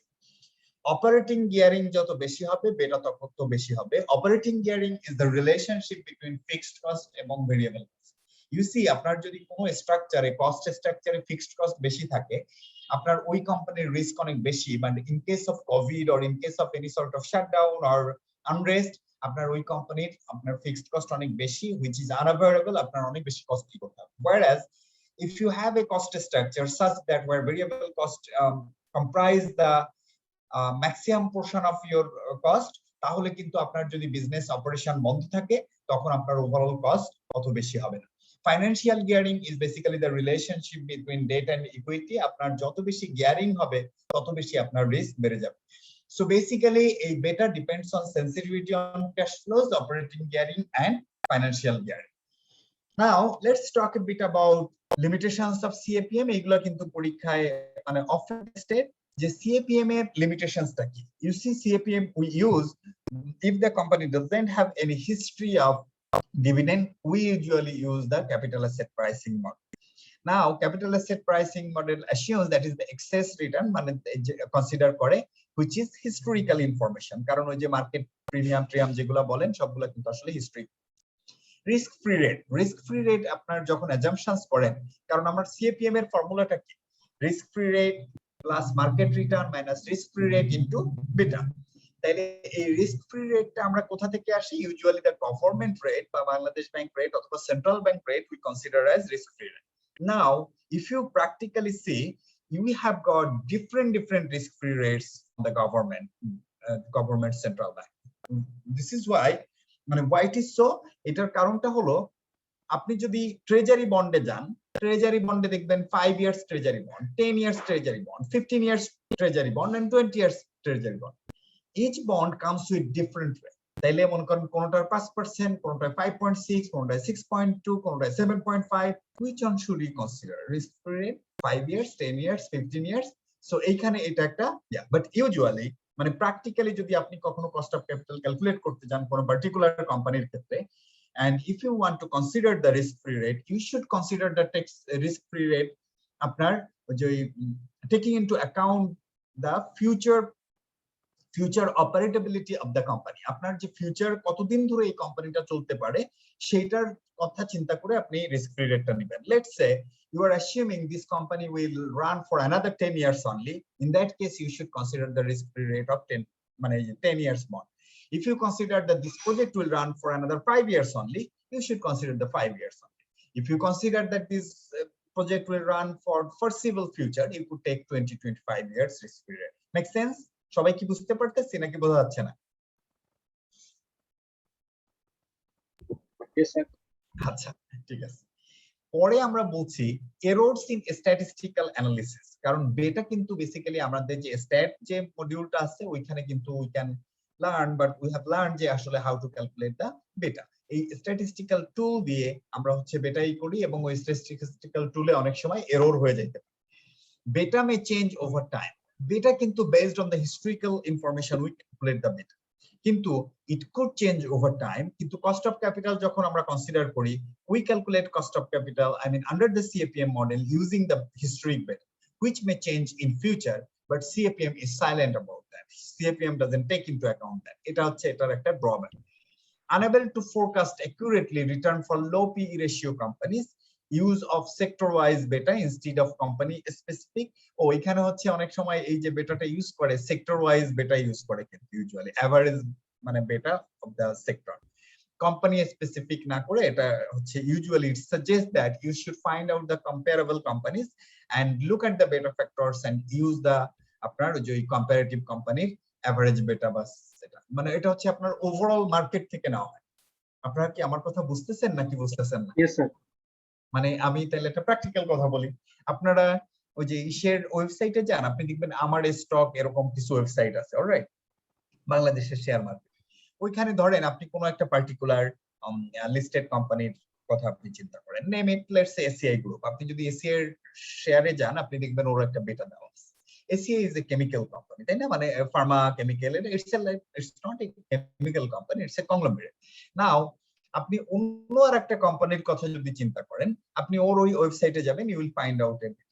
So basically what this particular CAPM is suggesting, যখন আপনি কোনো পার্টিকুলার কোম্পানির মানে কস্ট অফ ইকুইটি ক্যালকুলেট করবেন, you should look for the competitors company in the industry, এবং সেটাকে আপনি কম্পিটিটর গুলোকে আইডেন্টিফাই করে তার এভারেজ বেটাটা ইউজ করা উচিত ইনস্টিড অফ যে কোম্পানি স্পেসিফিক বেটা। Alright, fails to take into account the ways returns are paid, কারণ এই ক্ষেত্রে আপনার কিভাবে পেমেন্ট হয়, either through dividend or through capital gain. এই করেন প্লিজ, একটু সাইলেন্ট করেন, রবিজুদ্দিন সাইলেন্ট করে ফেলেন প্লিজ। ওকে, আচ্ছা, এবার আসেন হচ্ছে ইউজ অফ সেক্টর ওয়াইজ। এটা তো আমরা বললাম fails to take into account the ways the returns are paid, মানে অনেক সময় হচ্ছে dividend or maybe capital gain, কোন ভাবে এটা পেমেন্ট হবে সেটা আপনার এটা it doesn't take into account. Now business risk, let's talk about the business risk. Business risk হচ্ছে আমাদের cost of capital, এখানে বলা হয় variability in the EBIT in the sector, মানে earning before interest and tax in this sector, that is considered as business risk. All right, financial risk, additional variability in returns as a result of fixed loan, এটা হচ্ছে আমাদের financial risk. যদি কোনো additional variability আসে রিটার্নের ক্ষেত্রে as a result of fixed loan বা gearing এর কারণে, সেটা হচ্ছে আমার financial risk. Operating gearing we have already discussed, fixed এবং ভেরিয়েবল কস্টের যে রিলেশনশিপ, সেটাই হচ্ছে basically operating gearing. The higher the fixed cost, the higher the risk. Financial gearing ratio, interest coverage ratio. Gearing ratio তো আমরা we all know, debt divided by debt plus equity, we can calculate the gearing ratio. Or interest coverage ratio, EBIT divided by I, that is interest coverage ratio. এই জিনিসগুলো করে আমরা financial gearing জানতে পারি, এবং that brings the আপনার theoretical bit of cost of capital and capital structure. আপনাদের কারো কোনো কোশ্চেন আছে কিনা বলেন, যদি না থাকে তাহলে হচ্ছে আমরা we should go for a break, এবং তারপরে এসে আমরা এক্সাম স্ট্যান্ডার্ড কোশ্চেন সলভ করা শিখব। বলেন, any confusion or anything from any? আমার ছোট একটা জানা ছিল। জি বল। স্যার ওই যে 207 নাম্বার যে পেজ আছে, ওয়ার্ক এক্সাম্পল যেটা আছে, 207 নাম্বার পেজ, হ্যাঁ বলেন। ওয়ার্ক এক্সাম্পল যেটা আছে নিচের দিকে, যে সিকিউরিটিজ রিডিমেবল এট কারেন্ট মার্কেট প্রাইস, ওটাতে যেটা ওই অঙ্কটা যদি স্যার 8% দিয়ে করতো দেন কি করতো, মানে আমি এই 5%-এর জায়গায় যদি 8% হতো, আমি আসলে বিষয়টা একটু কনফিউজ করে ফেলছিলাম আর কি টপিকটা। আর আমি শুরুতেই একটু মিস করে ফেলছি, একটু বাসায় পৌঁছে দিতে দেরি হয়ে গেছে। কোনটা আমি তো আসলে আপনার প্রশ্নই বুঝতে পারতেছি না। শেষের দিকে 207 নম্বর পেজের শেষের দিকে, যে ওই যে সিকিউরিটিজ রিডিমেবল এট কারেন্ট মার্কেট প্রাইস, হ্যাঁ এই অঙ্কটা স্যার 5% দিয়ে করা, বাট যদি এটা 8% দিয়ে করতো দেন কি হইতো, মানে এই বিষয়টা একটু জানার ছিল, আমি আসলে কনফিউজ হচ্ছিলাম। ও আচ্ছা আচ্ছা ঠিক আছে, আমরা একটু তাইলে একটু দেখি ওনার প্রবলেমটা। সবাই একটু 207 এ যান। এটা বলছে if the debt were to be redeemed at CU40 in 3 years time, what would be the investor's return be? মানে এই ক্ষেত্রে উল্টা জানতে চেয়েছে রিটার্ন কত পার্সেন্ট হবে। Instead of enjoying return of CU5 from year 4 to infinity, they would receive 40 repayment and year 3. The present value of 5 per year from year 4 to infinity in year 3 terms is okay. ওই যে 5 divided by or rate কত নিয়েছে 0.125, that is 40, that is same as redemption amount, therefore the rate of return is still same. Okay, and it is irredeemable, the current market price falls to redemption value, then cost of equity interest not the factor.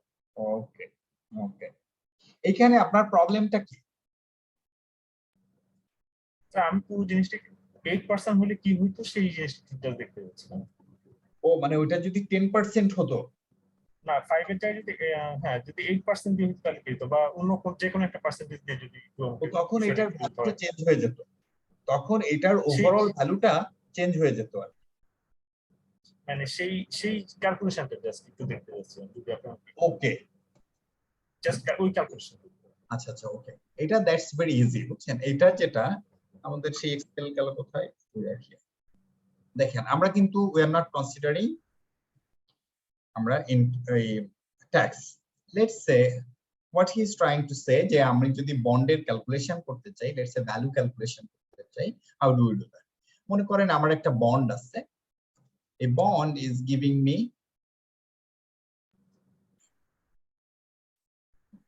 5% return in perpetuity, right?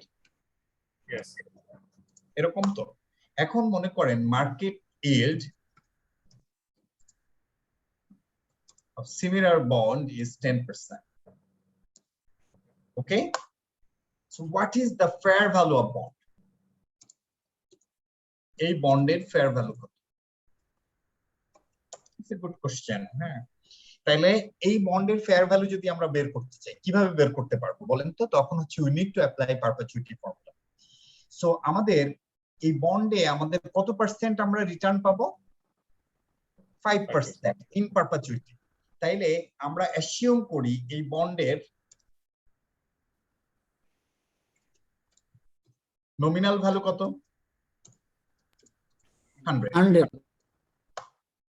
সেই 100 এর উপর 5% apply করে সে কয় টাকা interest পাবে? 5 টাকা in পারপেচুইটি, মানে সারা জীবন ধরে সে এটা পাবে, ডিভাইডেড বাই 10%, তার মানে এই বন্ডের ভ্যালু কত? 50। That is the fair market value of bond. Make sense? এবার কি বুঝতে পেরেছেন? তারপর স্যার আমার যদি কোনো কনফিউশন আমি নেক্সট ক্লাসে জিজ্ঞেস করছি। আচ্ছা, এইটা আসলে কোনো ইস্যুজই না, ইট বেসিক্যালি এক্সটেনশন অফ দ্য যে আগের যে ইরিডেমেবল ডেট আছে না, সেটারই এক্সটেনশন। It's fairly easy. ওই যে দেখেন আগেই 12.5% ছিল, সেটাকে পরে হচ্ছে আপনার এটা দেখাইছে যে কিভাবে how do we calculate the bond value. এইখানে দেখেন ওই আপনার এক্সাম্পলটা দিয়ে দেখাই, আপনার কয় টাকা ছিল? 5 টাকা ছিল ইন্টারেস্ট, আর ইয়া ছিল কত? 12.5%। সো আপনার ভ্যালু কত হচ্ছে? 40। হোয়াট ইফ এই 5 এর ক্ষেত্রে আপনার মার্কেটের এফেক্টিভ রেট বা ইল্ড হচ্ছে 8%, ইন দ্যাট কেস আপনার বন্ডের ভ্যালু হবে হচ্ছে 62.5। Make sense? সো বেসিক্যালি আপনার মার্কেট ইল্ডের উপর ডিপেন্ড করে এই বন্ডের ভ্যালুটা চেঞ্জ হবে, সেটাই বলা হচ্ছে। যদি আপনার এরকম হয় যে let's say 5% is the nominal rate বা কুপন রেট এবং মার্কেট ইল্ডও 5%, এই ক্ষেত্রে কিন্তু আপনার বন্ডের ভ্যালু 100 টাকাটা 100 টাকাই হবে। দেখেন 5 টাকা হচ্ছে আপনার ইনফাইনাইট লাইফ পাবে মানে পারপেচুইটিতে 5% ইজ আওয়ার দেখছেন এক্ষেত্রে কি বন্ডের প্রাইসে কোনো চেঞ্জ আছে নাই সো চেঞ্জ কখন হবে যখন আমার মার্কেট ইল্ড বা মার্কেট ইয়া চেঞ্জ হয়ে যাবে এবার ক্লিয়ার ওকে তাহলে any other question or confusion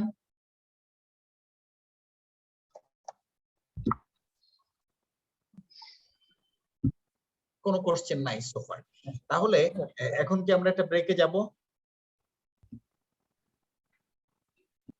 okay sir তারপরে ব্রেক এর পরে আমরা হচ্ছে we shall start exam standard question when shall we come back কখন আসা উচিত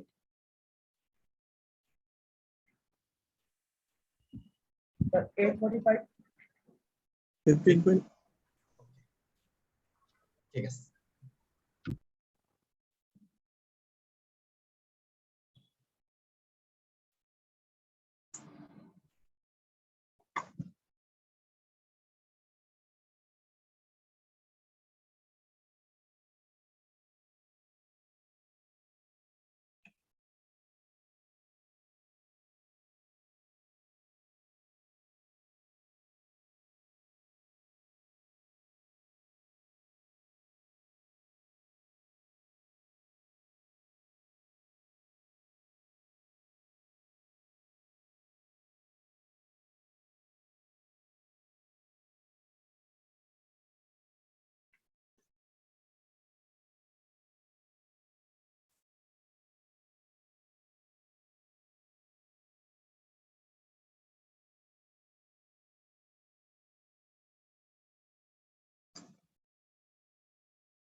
খুলো হেডফোন, না তুমি শুনতে পারবে না। কি করতেছো তুমি এখানে, কি করতেছো? তোমাকে ধরতে বলছি।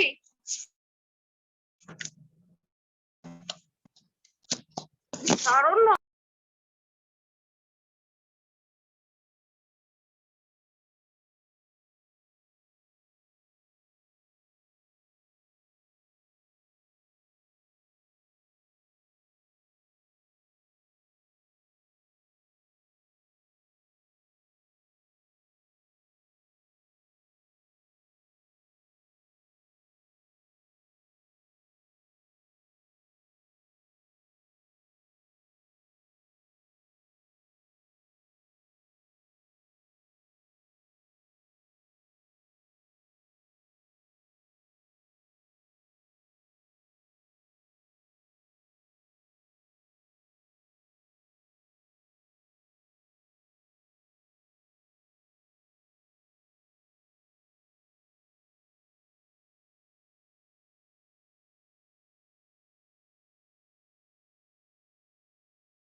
Hello, Yes, sir. I am back. এটা আসলে খুব টায়ারিং হয়ে যায়, তাই না? আফটার অফিস, তারপরে এই যে ক্লাস এগুলা কষ্ট হয়ে যায়। Yes, sir. হ্যাঁ স্যার, একটু তো হয় স্যার। আমাদের জন্য অনেক কষ্ট হয়ে যায়, বুঝছেন? এই যে আমাদের তো আবার একটু বাইরে টাইরে যেতে হয়, সবই করে এসে এটা প্রবলেম আর কি। যাক, স্টিল দেখা যাক। ওকে, সো ওয়্যার উই আর, আমরা হচ্ছে এখন কিছু এক্সাম স্ট্যান্ডার্ড কোশ্চেন করব। যেমন আপনারা বলছিলেন যে এই ধরনের যে প্রবলেম গুলা, how to put it into context, specifically the complicated context, মানে ইউ গেট কনফিউজড বা ইউ গেট লস্ট, তাই তো? So how to develop this skill, how to look for a specific solutions and how to approach a question, এটা আমরা হচ্ছে এখন দেখব। এই যে ইয়াটা আমি আপনাদের সাথে শেয়ার করেছি, that is ICW past questions.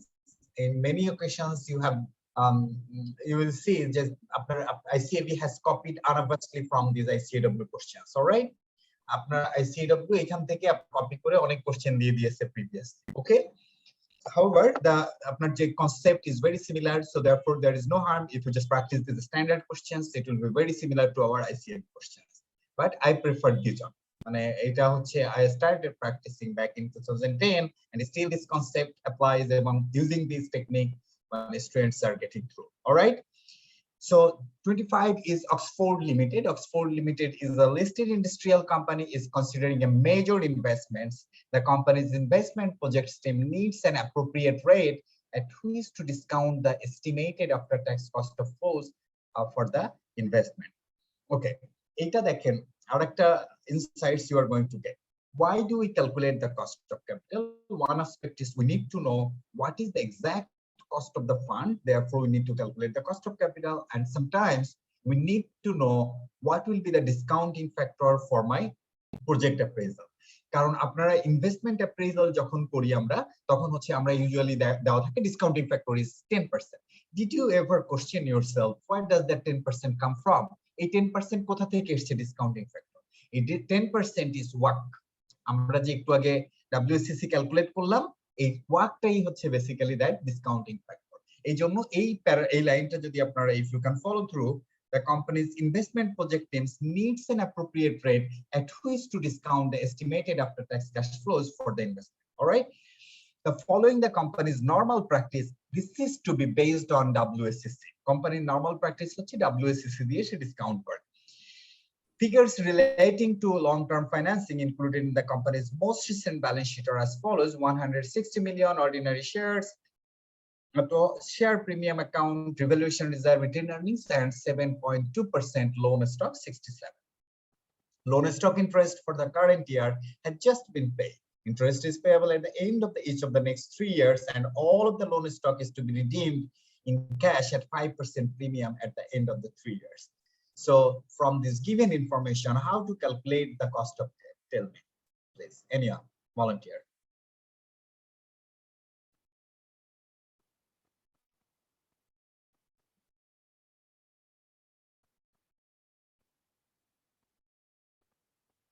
বলুন।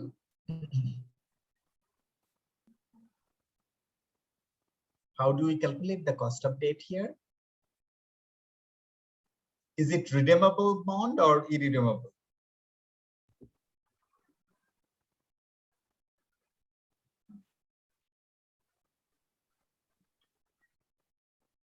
Hello?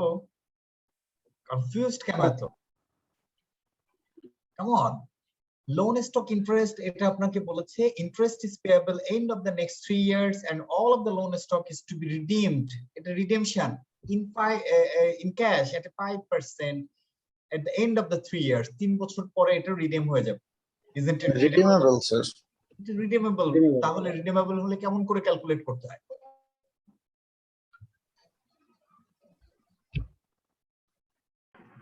বলেন। স্যার IRR ক্যালকুলেশন করে। ফ্যান্টাস্টিক। IRR ক্যালকুলেট আমাকে করতে হবে। তাহলে এটা যদি না হয় বলেন এই বেসিক অ্যানসারগুলো দিতে না পারলে কেমন হবে বলেন? পার্টিসিপেটিভ অ্যাপ্রোচ হতে হবে ক্লাস। কারণ আমি যে বলতেছি মানে if you are getting them right আমার তো বুঝতে হবে যে if you are understanding that. আচ্ছা পরে আসেন a dividend of 18 pence per share had just been paid. Dividend have shown an average annual growth of 7% over the recent years. The current share price is 210 pence and the loan stock has a market value of 97. Okay, তাহলে share price হচ্ছে 210 and some of the information about its dividend history and dividend growth are given. Tell me which formula should we use for calculation of cost of growth model. Sorry, Growth model. is there anything called growth model? Gordon Well, no, it's not Gordon growth. It's the dividend model. আমরা cost of equity করব using the dividend model.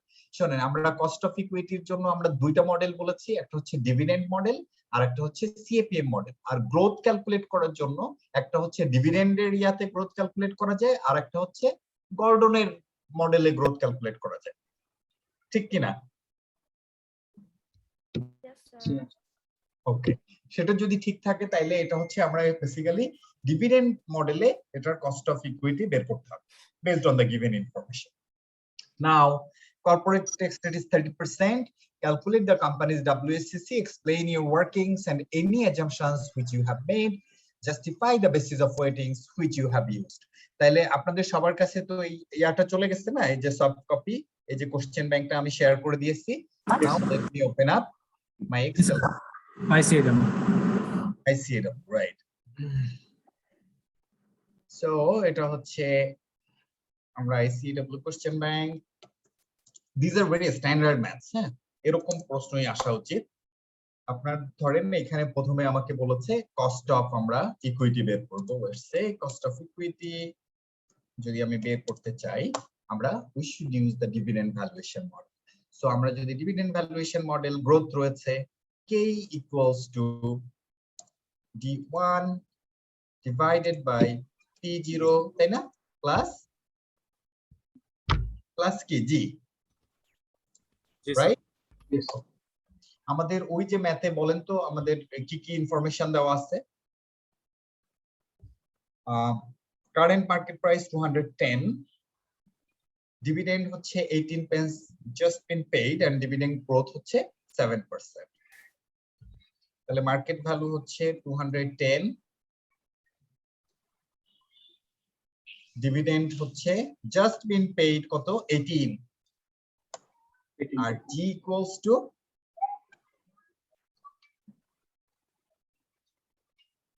8% বলছিল নাকি 7%? 7% is the growth rate. Okay. তাহলে আমার বলেন cost of equity কত? আমাদের প্রথমে কি নিতে হবে? d1 হচ্ছে d0 তাই না ইনটু 1.07 into 1 plus g, তাহলে কি এটা d1 হলো, divided by p0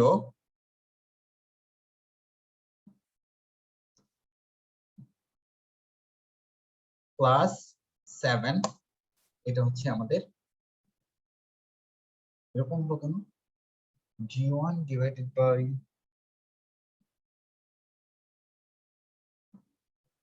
130 into 1.07, এটা আমরা পেলাম।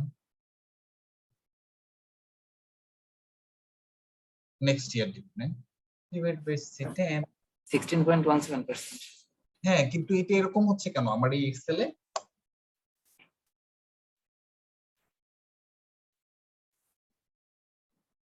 স্যার এখানে 7 এর জায়গায় 0.07 হবে কি?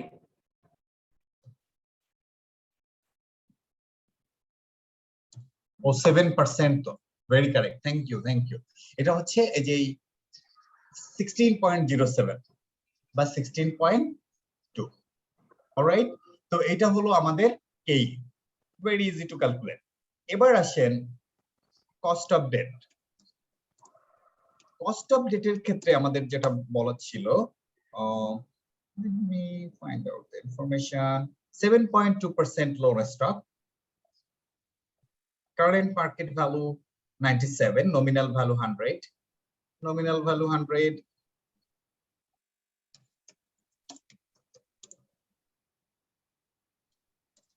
Market value 97.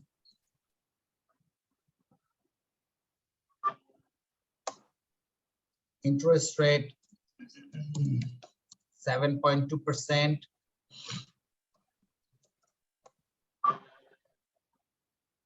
Redemption in 5 years time at 105, if I'm not mistaken, and 5 years time at 5% premium. So sorry, it was 3 years time. In 3 years time. All right. So how do we calculate this? এখন বলুন তো, what is the impact on effective interest rate? Will it go up or go down?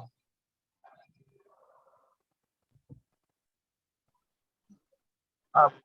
Go up. Up. Very correct. So I'm 7.2 divided by 97.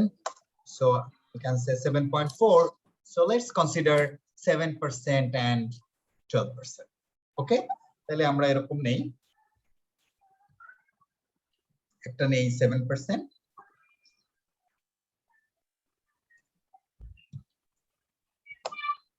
আর একটা নেই হচ্ছে 12%. ওকে, এখানে হচ্ছে আমরা নেই years cash flow. Years cash flow আমাদের 0 ইয়ারে আমরা কত হবে? 98, দেখি 98 ছিল, 97,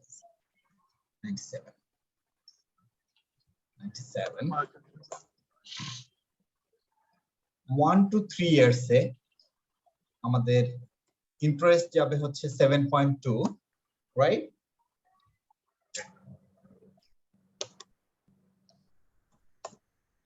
আর থার্ড ইয়ারে গিয়ে প্রিন্সিপাল রিপেমেন্ট হবে -105. ওকে, এইবার 7% এখানে 1, এখানে 1, তো পিভি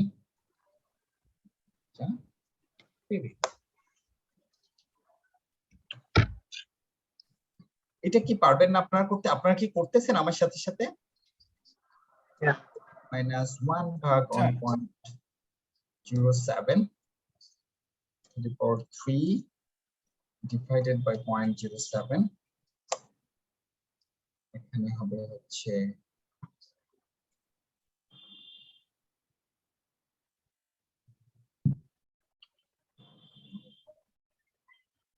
1.2,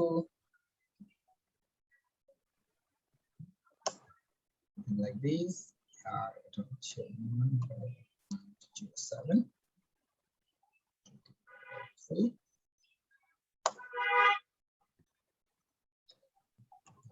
1.12 to the power 3. এটা আমরা মাল্টিপ্লাই করি,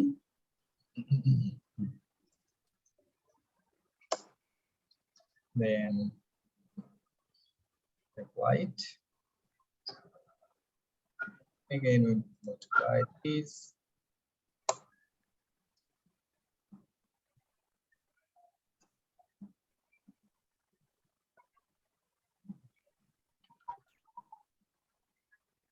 We got the present value. IRR কত বলেন তো?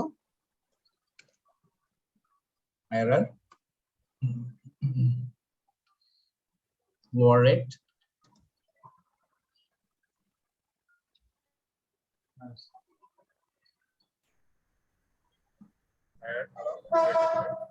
হ্যাঁ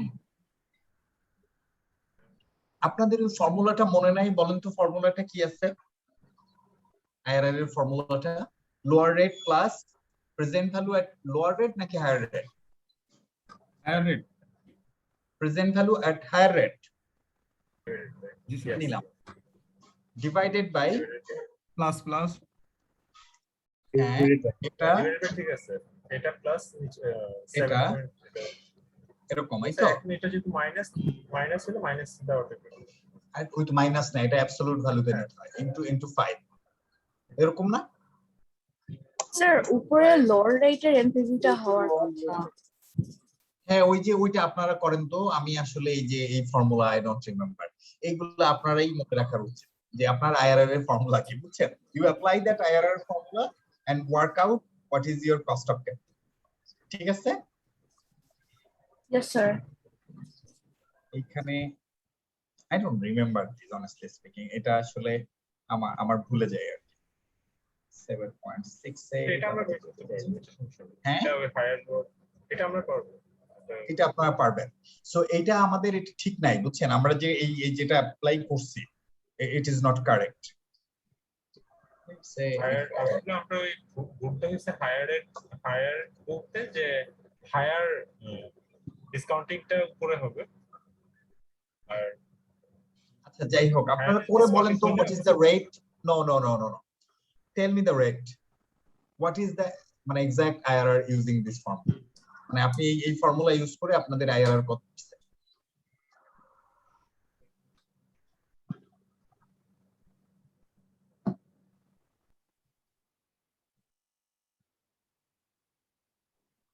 So 9.91 maybe. 9.91 Maybe 10 sir. 10. Sir.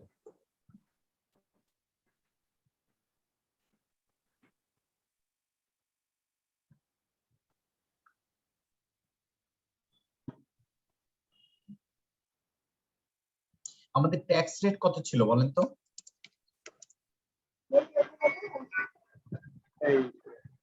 Tax rate was 30%। 30%। আচ্ছা আপনারা কেন why are you baffling on calculation of IRR? আপনাদের না এটা করতে হয়েছে নলেজ লেভেলে? জি স্যার। তাহলে এরকম হচ্ছে কেন? আপনাদের কত হচ্ছে এখানে? 9.91 স্যার ওই 9.5 9.9 জাস্ট ডেসিমেল গুলোর কারণে আছে, বাট 9 রিজিট। আচ্ছা তাহলে এই ক্ষেত্রে আমাদের আফটার ট্যাক্স রেট হয়েছে এটা কিন্তু আপনারা ডাবল চেক করেন, মানে there might have some calculation error. এটা হচ্ছে আমাদের আফটার ট্যাক্স রেট। এবার এই ক্যালকুলেশনটা কিন্তু এটা সাবজেক্ট টু চেঞ্জ, এটা আপনাদের এই ইয়া অনুযায়ী। এখন আপনাকে WSCC বের করতে হবে। WSCC বের করতে গেলে আমাদের প্রথমে ক্যাপিটাল স্ট্রাকচার এট মার্কেট ভ্যালু এটা ক্যালকুলেট করতে হবে। লোক আমাদের ক্যাপিটাল স্ট্রাকচার এট মার্কেট ভ্যালুতে কি কি আছে? We have got equity shares of 160 million এবং সেটার মার্কেট ভ্যালু কত? 210 pence। ওকে, তাহলে ইকুইটি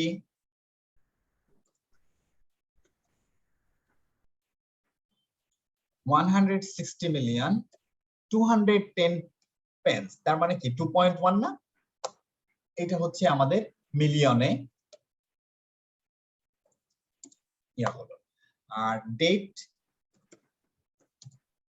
হচ্ছে 100 টাকার ডেট হচ্ছে 97, মিনিং আমাদের এটা ছিল হচ্ছে 67। এটা হচ্ছে ডেট বলে আপনি ব্র্যাকেটে লিখে দিবেন 7.2% লোন স্টক, এটা আপনি লিখে দিবেন। এটা রয়েছে হচ্ছে 67।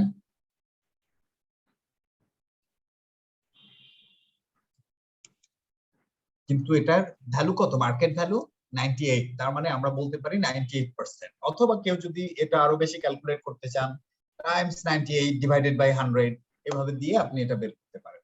ওকে, সো আমাদের টোটাল ক্যাপিটাল স্ট্রাকচারের ভ্যালু কত? That is the sum of this two 401। So what is the weightage here? 336 divided by 402. Eta divided by eta. So that's our weightage. You can convert it into percent if you wish, and then cost of capital. কার কত ছিল? cost of capital আমরা প্রথমে 16.17। আপনাদের এই পরের calculation 6.97 এটা ঠিক নাই, মানে এটা আসলে যদি আমরা ঠিক মতন করি এটা আমাদের এসছে হচ্ছে 7.68. So let me consider 7.8. 7.8 নিলাম, let's say. নিলে আমাদের WSCC কত হবে? WSCC should be 10%.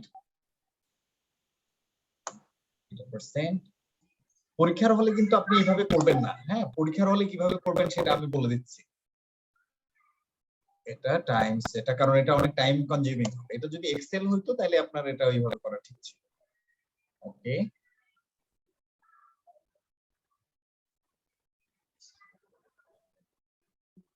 সো আমাদের 14.8 হচ্ছে WSCC। ওকে, তাহলে WSCC কত? 14.8% হচ্ছে WSCC। কারো কোনো confusion, anything?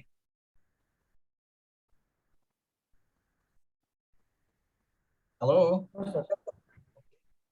So far so good, তাই তো? কিন্তু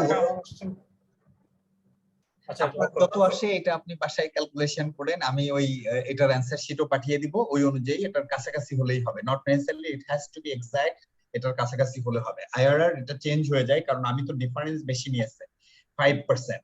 যত বেশি লোয়ার ডিফারেন্স হবে তত বেশি অ্যানসার অ্যাকুরেট হবে। হ্যাঁ, but for exam purpose you can take the higher difference rate.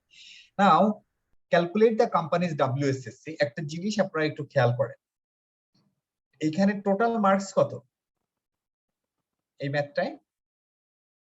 24, right?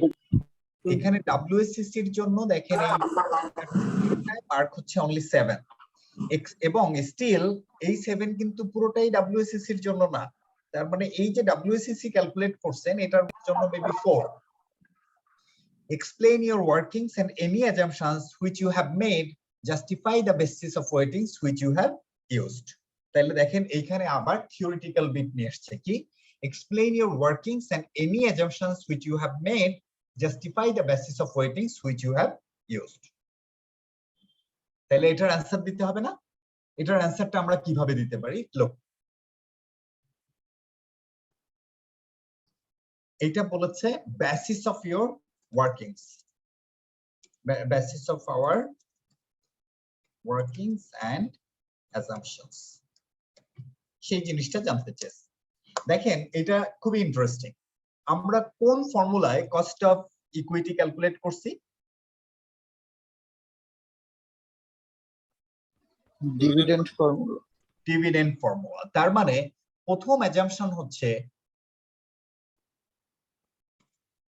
Dividend valuation model, বা ভ্যালুয়েশন মডেল বলেন না, dividend model is valid or appropriate in these assumptions. Alright, আমরা কি বুঝতে পারতেছি নাকি বোঝা যাচ্ছে না? প্রথম assumptions কি? Dividend model is appropriate বা valid আমাদের in this. Second হচ্ছে in order to apply the dividend valuation model বা dividend model, আমাদের এখানে we have to consider market value, we have to consider dividend, and we have to consider growth. তাহলে এই যে market value, এটা আমরা আরেকটা অ্যাজাম্পশনস হচ্ছে মার্কেট ভ্যালু অফ শেয়ারস বা market price of shares reflect fair price, মানে এটা আপনার efficient price. Is it clear? যে মার্কেট প্রাইস আমার আরেকটা অ্যাজাম্পশনস হচ্ছে market price fair. Market price যদি আনফেয়ার হয় তাহলে তো আমার কস্ট অফ ইকুইটি আপনার ডিফারেন্ট হয়ে যায়। আরেকটা হলো growth rate will be continued for the foreseeable future, something like that. এটা আমরা বলতে পারি না কারণ ওই 7% we have applied growth rate, তার মানে we have assumed that then 7% continued for the foreseeable. Dividend গড়ের গ্রোথটা যে ইউজ করছি এটা বলা দরকার আছে।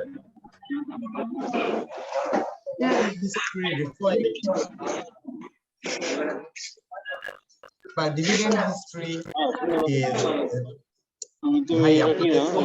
irritating sound and সুন্দর লাগছে। কত এটা? মিউট করে নিলে ভালো হয় This is very annoying. Host যে আছেন প্লিজ মিউট করে দেন।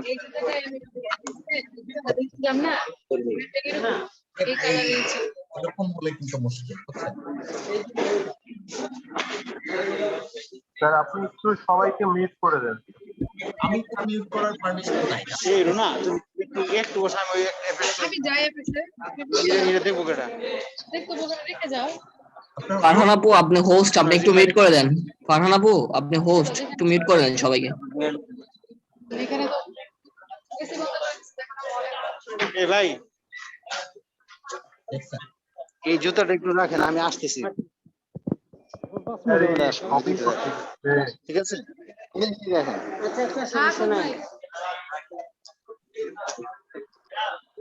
ওইটা নিচে রাখ, এদিকে এদিকে বেরোনো না ওইটা কিন্তু সবাইকে মিউট করে দেন।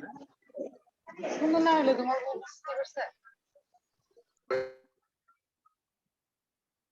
হয়েছে? ওকে, থ্যাংক ইউ। শুনতে পাচ্ছেন আমাকে? জি স্যার। ওকে স্যার, আপনারা কি এই ওয়ার্কিংস এবং অ্যাজাম্পশনস গুলো কি বুঝতে পেরেছেন? এই যে কিভাবে আমরা লিখলাম, যে আমাদের বলছে যে এই যে ক্যালকুলেশন ডব্লিউএসসিসি করতে গিয়ে আমরা যে ক্যালকুলেশন গুলো করলাম, এটার ওয়ার্কিংস এবং অ্যাজাম্পশনস গুলো কি সেটা আমাদেরকে বলতে বলেছে। তো আমরা দেখছেন কিভাবে ফ্রম ফর্মুলা মানে আমরা ওই অ্যাজাম্পশনস গুলোকে এক্সপ্লেইন করলাম। আপনার কি এটা মুখস্থ রাখার দরকার আছে? কোনো মুখস্থ রাখার দরকার নাই। If you can understand you can justify, you can write it down. তাইলে স্যার জি বলেন। স্যার মেইনলি হচ্ছে আমরা যে ফর্মুলা দিয়ে অঙ্কটা করতেছি ওইটাই আমাদের এখানে এক্সপ্লেইন করতে হবে, রাইট? এক্সপ্লেইন করতে হবে যদি এরকম কোশ্চেন যদি থাকে। আচ্ছা ঠিক আছে। তাইলে আরেকটা জিনিস কি আপনারা খেয়াল করেছেন, যে মেসেজ আমি দেওয়ার চেষ্টা করতেছি যে how important it is to understand the যে অ্যাপ্লিকেশন অফ দ্য থিওরিজ। আপনি ওইখানে দেখেন এই করেছেন, ফর্মুলা অ্যাপ্লাই করেছেন, নাও ইউ নিড টু যে আপনার এক্সপ্লেইন যে why did you apply that, what is the basis of it and what is your assumptions underlying this. So সেই জিনিসগুলো কিন্তু আপনাকে এক্সপ্লেইন করতে হচ্ছে। এবং আমাদের একটা ইয়া থাকে, বুঝছেন, ধারণা থাকে এটা যেহেতু ম্যাথমেটিক্যাল সিএ কোর্স, তো আমরা আসলে ম্যাথ করে পাস করে যাব। শুধু ম্যাথ করে ফাইনান্সিয়াল ম্যানেজমেন্ট পাস করা খুব difficult unless you can explain all this things. Alright, তো এবার আসেন হচ্ছে এটা কিন্তু শুধুমাত্র ইকুইটির কথা বললাম, এখন ডেটের কথাও বলতে হবে। ডেটের কথা বলি, তারপরে হচ্ছে I will listen to you. ডেটের দেখেন, ডেটের ক্ষেত্রে আমরা কি বলেছি, ট্যাক্স রেট যেটা আছে, tax rate of 30% will be continued for the foreseeable future, ঠিক আছে? আর current interest rate will be continued for the foreseeable future, এটা আপনারা লিখেন। তারপরে কি, market value of debt is fair. So এইগুলা কি আপনারা বলতে পারি না আমরা যে ডেটের ফর্মুলা অ্যাপ্লাই করছি, বলা যায় কিনা? These are the assumptions done basis of our workings and assumptions. এবার বলেন যে আপনাদের কি কোশ্চেন আছে। আচ্ছা স্যার, এখন স্যার আমার কথা শোনা যাচ্ছে? হ্যাঁ শোনা যাচ্ছে। সেটা হচ্ছে যে যদি আমরা কোনো কারণে অঙ্কটাই করতে ভুল করি, আলটিমেটলি আমি যখন মানে ব্রেকআপটা দিব তখন সেই জায়গাগুলো তো ভুল করবো। আলটিমেটলি আমরা যদি অঙ্কতে 4ও থাকে আমার 7ই কিন্তু যাবে। আমি বুঝি নাই আপনার কথা। মানে অঙ্কটাতে যদি 4ও থাকে আলটিমেটলি এটা এক্সপ্লেনেশনের জন্য বা অ্যাজাম্পশন গুলো ব্রেকআপের জন্য, সেক্ষেত্রে আমাকে আরো 3 হয়তো থাকতে পারে, মানে যেটা থিওরিক্যাল যে জোনটা আছে। তো সেক্ষেত্রে আমার কিন্তু পুরো 7ই চলে গেল যদি আমি মিস করি কোনো কিছু। না, এই কথা তো ঠিক না। শোনেন, আমাদের দেশে একটা প্রবলেম আছে। প্রবলেম হচ্ছে এইটা, আমরা আই হোপ যে in future it will be আপনার রিজলভ। বাইরে মার্কিং এর যে সিস্টেমটা, যে কোনো মানে বাইরে বলতে হচ্ছে I am talking about referring to the ওয়েস্টে এই যে মনে করেন 7 মার্কস না, এখানে এই 7 মার্কস এর একটা বেসিস থাকে। লেটস সে আপনি যদি কস্ট অফ ইকুইটির এই ফর্মুলাটা যদি অ্যাপ্লাই করেন, ইউ উইল বি গিভেন 1। আপনি কস্ট অফ ডেট যদি করতে পারেন, আপনাকে দেওয়া হবে 2। আপনি যদি এক্সপ্লেইন করতে পারেন, মানে এই যে ইয়াগুলা 3টা পয়েন্ট অ্যাড করতে পারলে, you will be given another 2। এরকম আপনি যদি ইসের এই যে WSCC এর যে আপনি মার্কেট ভ্যালু ইউজ করছেন and what is the basis of it আপনি যদি এক্সপ্লেইন করেন you will be given 1। So এইভাবে এইটা হচ্ছে আপনার 7 হয়। আপনি যতগুলা মানে ওই যে মার্ক আপনার চেক মার্ক হবে ততগুলো আপনার কাউন্ট হতে থাকে।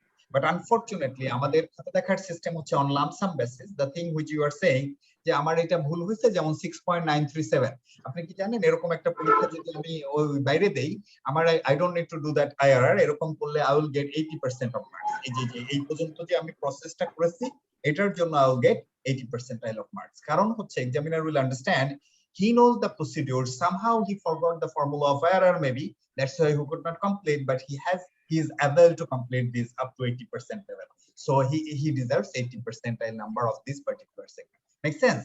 So this is the way of marking.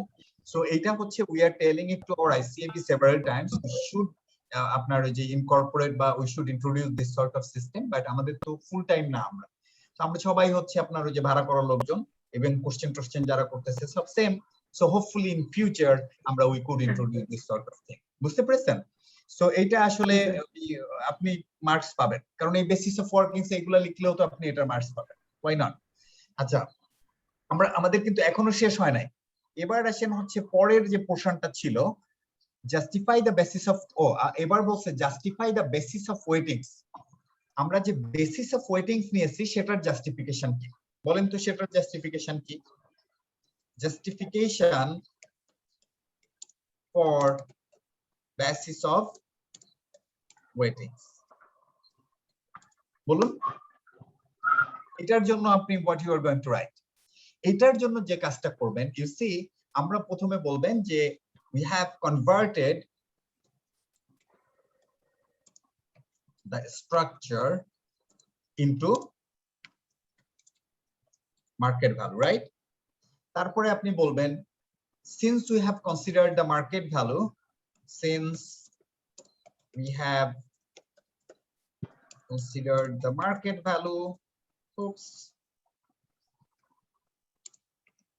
market value of equity,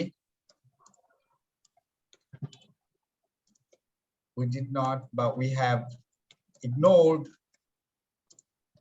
other components of equity as impact of those are already included within the share price, which is considered as fair or something like that. Do you understand? মানে এটা কি আপনারা বুঝতে পারতেছেন যে basis of ওয়েটিংস কেন আমরা ওই যে আপনারা দেখছিলেন যে ওর আসলে ক্যাপিটাল স্ট্রাকচারে অনেক কিছুই ছিল। এই যে আমার স্ক্রিন দেখা যায় এই পিডিএফটা এই যে দেখেন পিডিএফ এ যেটা ছিল অর্ডিনারি শেয়ার, তারপরে premium account, revaluation reserve, retain earnings. So we have only considered the ordinary shares. Why did you do that? This is because the ordinary shares এর market value 210, we have considered that এটার assumptions হচ্ছে এগুলার বাকি effect already included in the market price. Alright?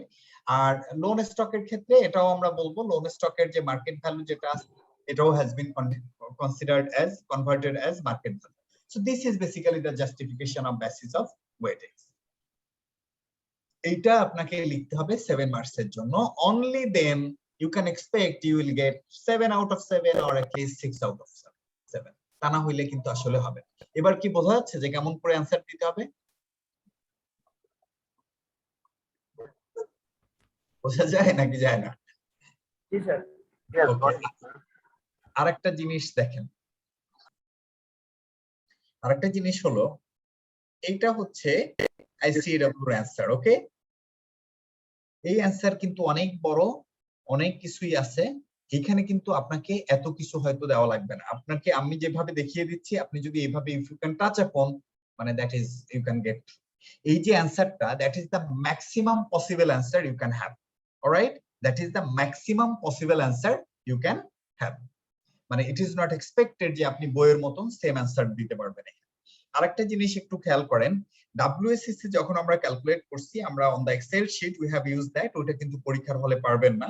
In the exam hall since it is very manual you should apply this formula.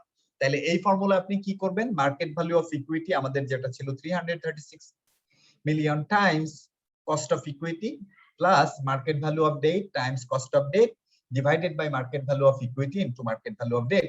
This is effectively the formula which I have used in the Excel. ওইটা করে আপনার যত হয়েছে 14.8 আমাদের যে এটার সাথে মিলে গেছে। মেক সেন্স যে কিভাবে আমরা ইয়া করব যে ম্যানুয়ালি? জি স্যার। ওকে, ভেরি গুড। এবার আসেন হচ্ছে নেক্সট কোশ্চেনে কি ছিল?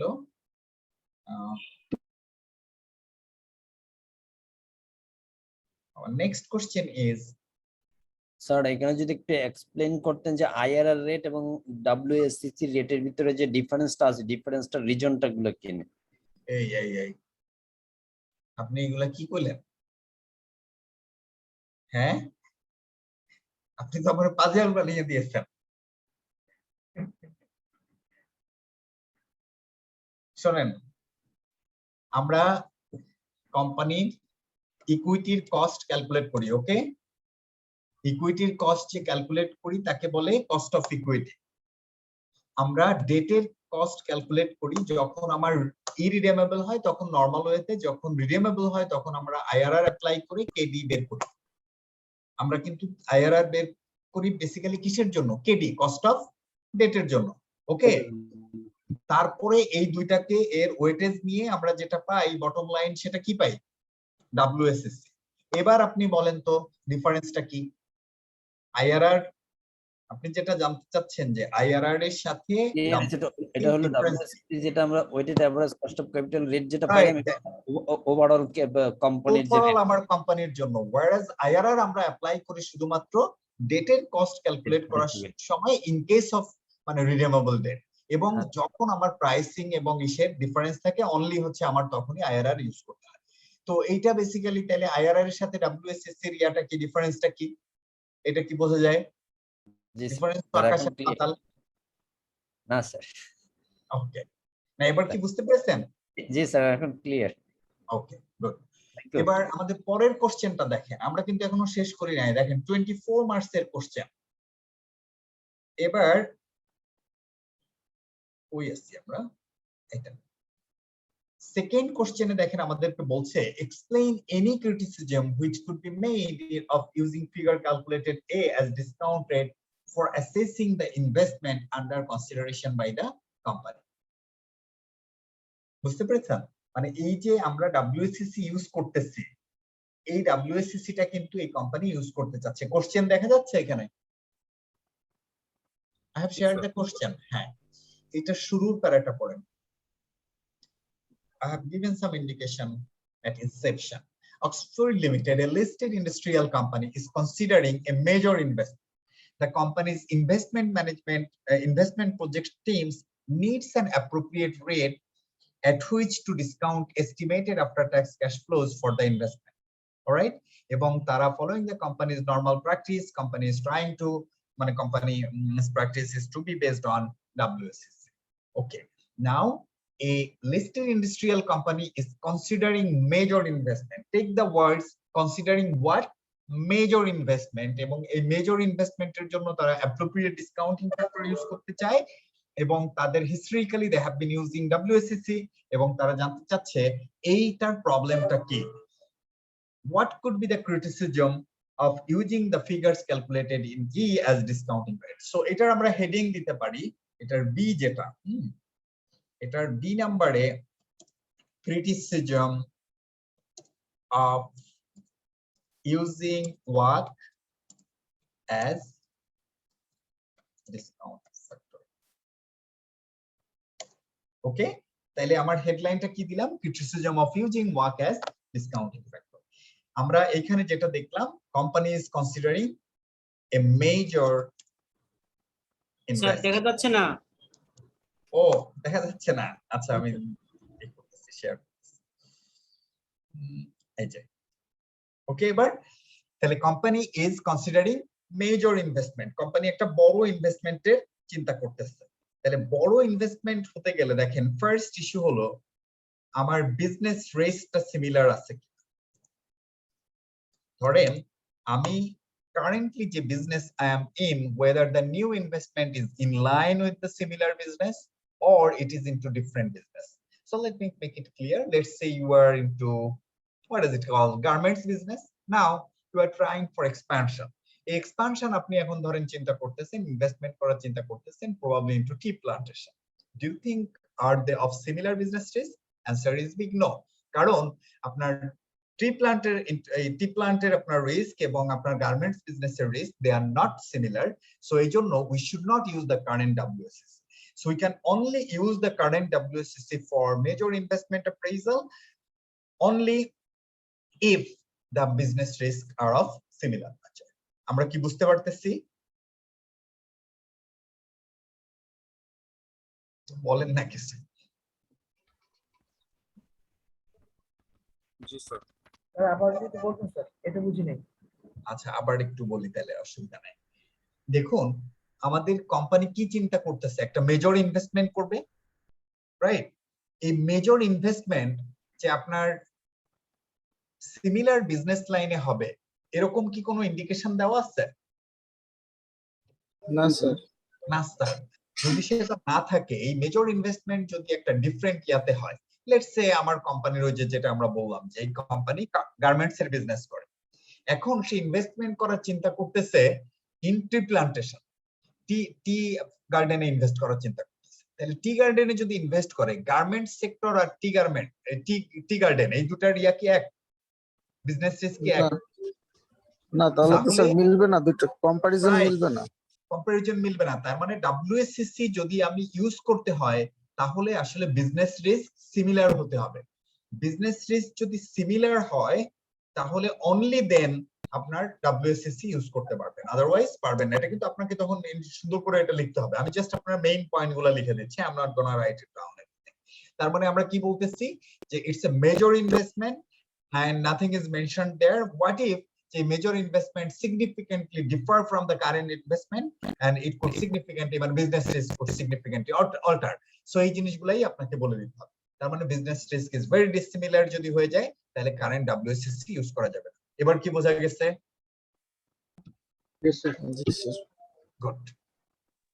পরবর্তীতে আমরা আরেকটা ক্যাপিটাল মিক্স। ক্যাপিটাল মিক্স বলতে আমরা কি বুঝছি? একটু আগে দেখেন we have looked at the how to calculate WSCC. How do we calculate the WSCC? We start with individual component, then we convert the capital structure into market value, and then we get the weightings and we apply, and finally we calculate the WSCC. This is the normal way of calculating WSCC. What if it's a major investment and the capital mixing? Let's say our capital mix has a 60% debt 60 and equity 40. Okay, এখন আমার যদি major ইনভেস্টমেন্টে আমার capital ফান্ডিংটা এমন ভাবে হলো যে আমার এই মিক্সিংটা চেঞ্জ হয়ে গেল, তাহলে ডু ইউ থিংক আমার current WSCC will remain unchanged? Obviously it will impact the WSCC এবং WSCC will be changed by it will alter. এই জন্য ক্যাপিটাল মিক্স যদি আপনার চেঞ্জ হয়ে যায় তাহলে আসলে আমার কারেন্ট WSCC ইউজ করা ঠিক না। আমরা কি বুঝতে পারতেছি না বোঝা যাচ্ছে না? এটা কিন্তু আমি আর বলবো না, আপনারা কিন্তু এই করে রাখবেন এবং এরপরে যখন WSCC এর ক্রিটিসিজম আসবে সব এইগুলাই লিখে দিবেন এনি কেসে ব্লাইন্ডলি। পরে আমরা যেটা বললাম বিজনেস রিস্ক বললাম, ক্যাপিটাল মিক্স বললাম, ইন্টারেস্ট রেট। ইন্টারেস্ট রেট হচ্ছে দেখেন again it's a major investment. So a major investment, or what if the entire funding you get from outside lenders এবং interest rate significantly differ from the current interest rate based on which you have calculated the work? তাইলে ওই ক্ষেত্রে কি আমার এই current WSCC use করা ঠিক হবে? No sir.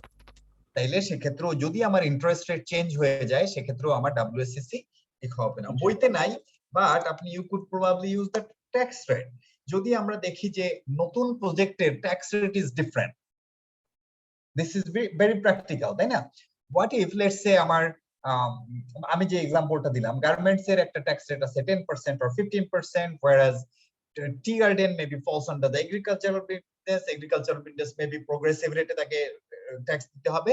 In that case আমার কিন্তু tax rate will be different এবং সেক্ষেত্রে কিন্তু it is going to change, it is going to impact my WSCC. সেক্ষেত্রে কিন্তু যদি আমার কারেন্ট ট্যাক্স রেট থেকে ওইটা যদি চেঞ্জ হয়ে যায় তাহলে বেসিক্যালি আমার WSCC করা ঠিক না। তাইলে এইটার কারণে এই যে 4টা ফ্যাক্টর আমরা বললাম, for these 4 factors the company should not use the WSCC. However, there is an exception. Exception হচ্ছে if the new project is insignificant or small, then company should not really bother about calculation of WSCC or impact of WSCC. Company could use current WSCC. আমরা কি clear নাকি clear না? Clear sir. সবাই বুঝতে পেরেছেন? Everyone? কারো কোনো confusion থাকলে আমাকে প্লিজ মানে raise your hands and get it clear. Sir confusion বলতে স্যার ওই 4টা পয়েন্ট যদি স্যার আবার একটু বলতেন স্যার। ভালো। আচ্ছা 4টা পয়েন্ট যেটা আমরা বলার চেষ্টা করতেছি, যে মনে করেন আমরা আমাদের কি বলেছে যে কোম্পানি একটা মেজর ইনভেস্টমেন্ট করবে, তাই না? মেজর ইনভেস্টমেন্ট করে সেটা হচ্ছে আপনার সে চেষ্টা করতেছে যে কারেন্ট যে WSCC আছে, আমরা যে কারেন্ট কত ক্যালকুলেট করছি 10.8%, সে এটা ইউজ মানে অ্যাপ্লাই করতে চায় মেজর ইনভেস্টমেন্টের ক্ষেত্রে, মানে একটা নতুন ইনভেস্টমেন্টের ক্ষেত্রে। এখন দেখেন এই নতুন যে ইনভেস্টমেন্টটা আমরা যেটা বললাম, আপনার কোম্পানি যেটা আপনি করতেছেন, let's say it's a garment company, right? A garment company is planning to invest in tea garden. দুইটা কোম্পানির বিজনেস রিস্ক কি সেম? না স্যার। তাহলে কি should you use the current WSCC? No sir. তার মানে answer will be no, you should not really use the WSCC, current WSCC. মনে করেন এই যে ক্যাপিটাল মিক্স এর কথা আমরা বলছি, ধরেন কারেন্টলি we have got 60-40 এরকম, কিন্তু নতুন যে টি গার্ডেন এটা হচ্ছে এন্টায়ারলি ফ্রম ডেট। তার মানে কি এটা কি it is going to change my capital structure? এই যে ওয়েটেজ যেটা এটা চেঞ্জ করে দিবে না? জি। Should you use WSCC, current WSCC? No sir. Answer is no. এবার আমরা বললাম interest rate. Let's say current interest rate is 8%, but entirely from date it is increasing the interest rate to 10%. So it is going to change my WSCC obviously. And now you tell me, should the company use current WSCC? No. No sir. Tax rate, let's say আমার এটার জন্য 15% এবং tea garden এটার জন্য let's say this is 10%. Agribusiness, should they use current WSCC? বলেন, answer is no. তাহলে এবার বুঝতে পেরেছেন কেন আমাদের করা উচিত না? যদি WSCC ইউজ করা উচিত যদি এই অ্যানসার গুলোর অ্যানসার সবগুলা ইয়েস হয়, yes business risk is similar, this is a garment company, this is going to be another expansion of my current garment, okay fine. Capital mix, we have got 60-40 and we're going to have the funding 60-40 basis, you can go ahead and do that. Interest rate is 8% and the new financing will be at 8%, go ahead with these. Tax is 15% and the expansion is fall under garments and therefore tax will be effectively 15%. Please go ahead and use this current WSCC. All right. যখন এগুলোর answer no হয়ে যাবে, is any of the answer is no, you should not really use the WSCC. However, there is an exception. Exceptionটা হলো যে নতুন প্রজেক্টটা নিলেন, মনে করেন আপনার ওভারঅল প্রজেক্ট হচ্ছে 400 crore টাকা কারেন্টলি, এখন আপনি 4 কোটি টাকার একটা প্রজেক্ট নিছেন which is just 1% of the existing project. এই প্রজেক্টের জন্য do you really bother about that? We all know about materiality. Financial management also consider the materiality, এবং এই ক্ষেত্রে বলে যে যদি আপনার প্রজেক্ট very insignificant হয় আপনার compared to your current project, you should not really bother about WSCC, you apply the current WSCC because it doesn't really impact the overall return. Make sense? ওইটা আসলে অতই করার দরকার নাই। এবার কি বুঝছেন? Yes sir. সবাই বুঝছেন? শুধু দুই একজন বলে। আচ্ছা থাক, এবার আসেন পরের ইয়াটা, পরের কোশ্চেনটা কি ছিল? পরের কোশ্চেন ওয়াজ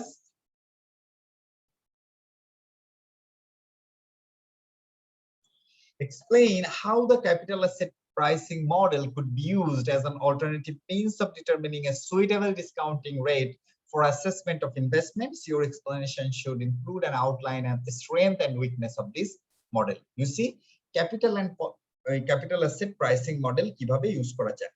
সো যখন এরকম সিচুয়েশনে আপনাদের নেক্সট কোশ্চেন স্বভাবতই চলে আসা উচিত, ওকে সো যদি আমার ক্যাপিটাল মিক্স চেঞ্জ হয়, বিজনেস রিস্ক চেঞ্জ হয়, ইন্টারেস্ট রেট এবং ট্যাক্স রেট চেঞ্জ হয়, you are saying we cannot use the current WACC, then which rate we should use and how do we calculate that? In that case, you should use CAPM model.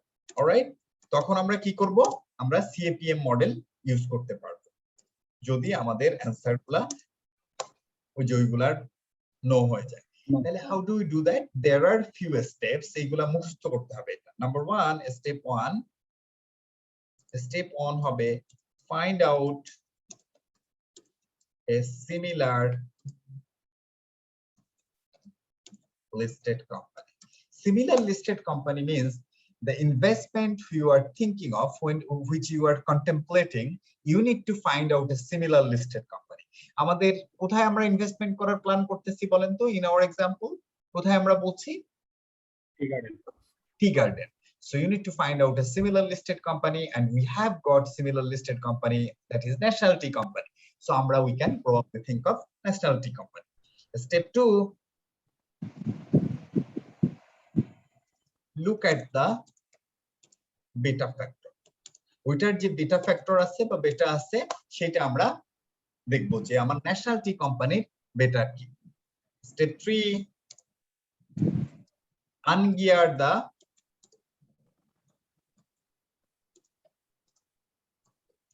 beta. ওই বেটাকে আপনি কি করবেন, আনগিয়ার করে নেবেন। Step 4, ওই যে আনগিয়ার বেটা, ওই বেটাটাকে আপনি ক্যালকুলেট, আনগিয়ার দ্য বেটা মানে কিন্তু asset beta, calculate the equity beta applying the current capital structure. আমার কারেন্ট যে ক্যাপিটাল স্ট্রাকচার আছে, মানে এই calculate the equity beta applying the current capital structure, current capital স্ট্রাকচারকে অ্যাপ্লাই করে তখন হচ্ছে ওই ইকুইটি বেটাটা ক্যালকুলেট করবেন, then calculate the cost of equity. আমরা কি বুঝতে পারছি নাকি বুঝি নাই? এটা কিন্তু মুখস্থ রাখতে হবে। তাহলে এটার ইয়াটা কি, যে যখন আমার WACC ইউজ করা যাবে না, alternatively you can use the CAPM, then তখন হচ্ছে you need to find out a similar listed company which is a tea company, then look at the beta factor of the national tea company, ungear the beta. এই ungearing তো জানেন আপনার, এটা হচ্ছে asset বেটা বের করতে হয় এখানে। এটা আমাদের পরে একটা ম্যাথ আমি দেখিয়ে দিব এরকম যে how do we do that.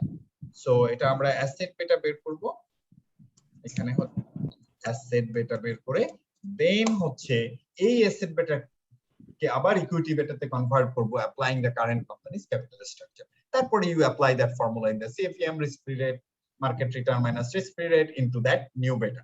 ওই বেটাটাকে দিয়ে তখন আপনি যেটা পাবেন সে that will be your cost of equity. Alright, এবার আপনাকে আরেকটা জিনিস জানতে চেয়েছে, strength and weakness of this model. Strengths and weakness. বলেন তো CAPM মডেলের স্ট্রেংথ কি?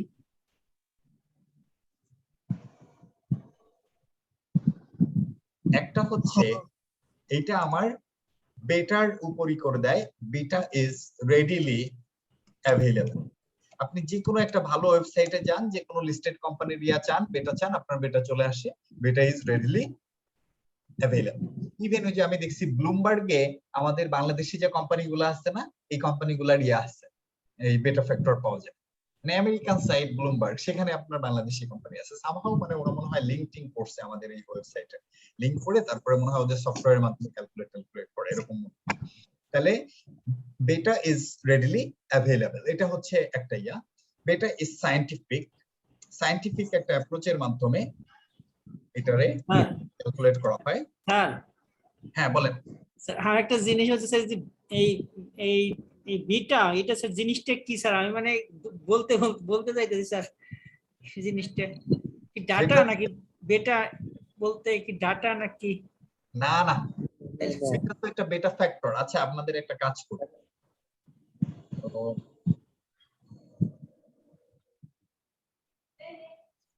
আমি একটা ইসে নিয়ে গেছি আপনাদের, এই গুগলে নিয়ে গেছি, দেখা যায় এটা? জি স্যার।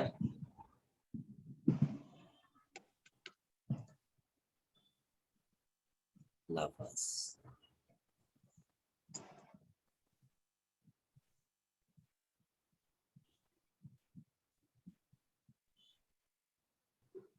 এখানে দেখছেন এই যে বেটা আছে? জি স্যার, জি স্যার, দেখছি স্যার বিটটা।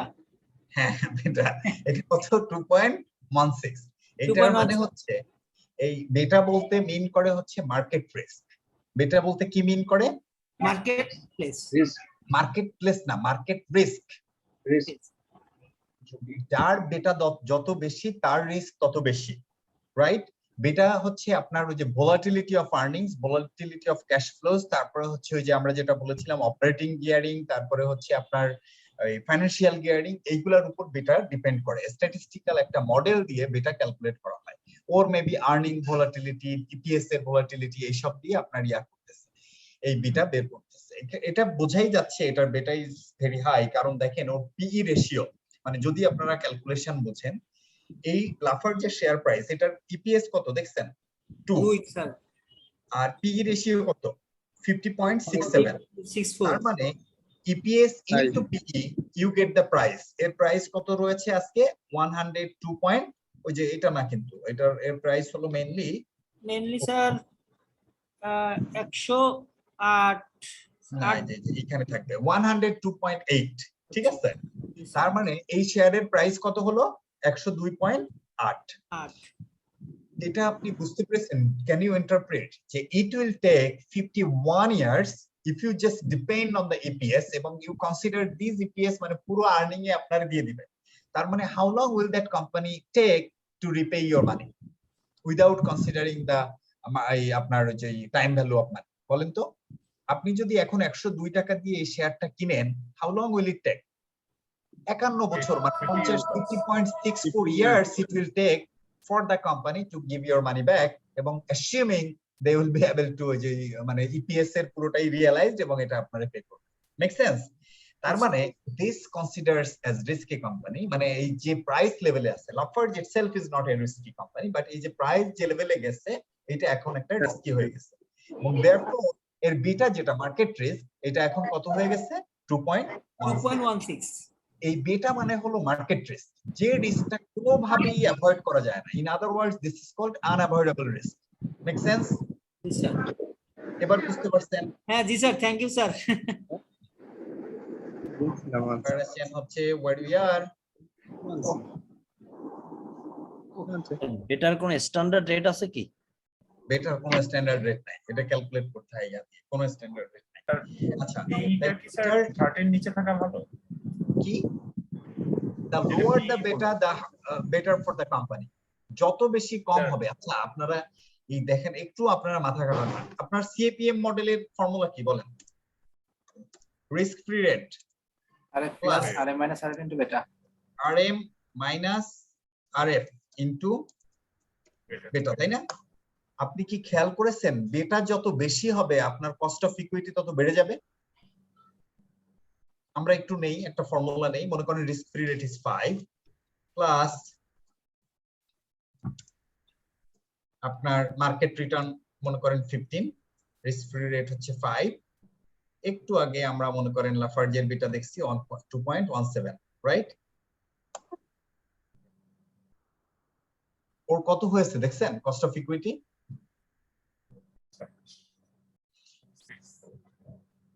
এত হয়েছে না? এটা এটা কার হয়েছে বলেন? এটা লাফার্জের হয়েছে, তাই না? এটা কিন্তু একদম প্র্যাকটিক্যালি ক্যালকুলেট করতেছে।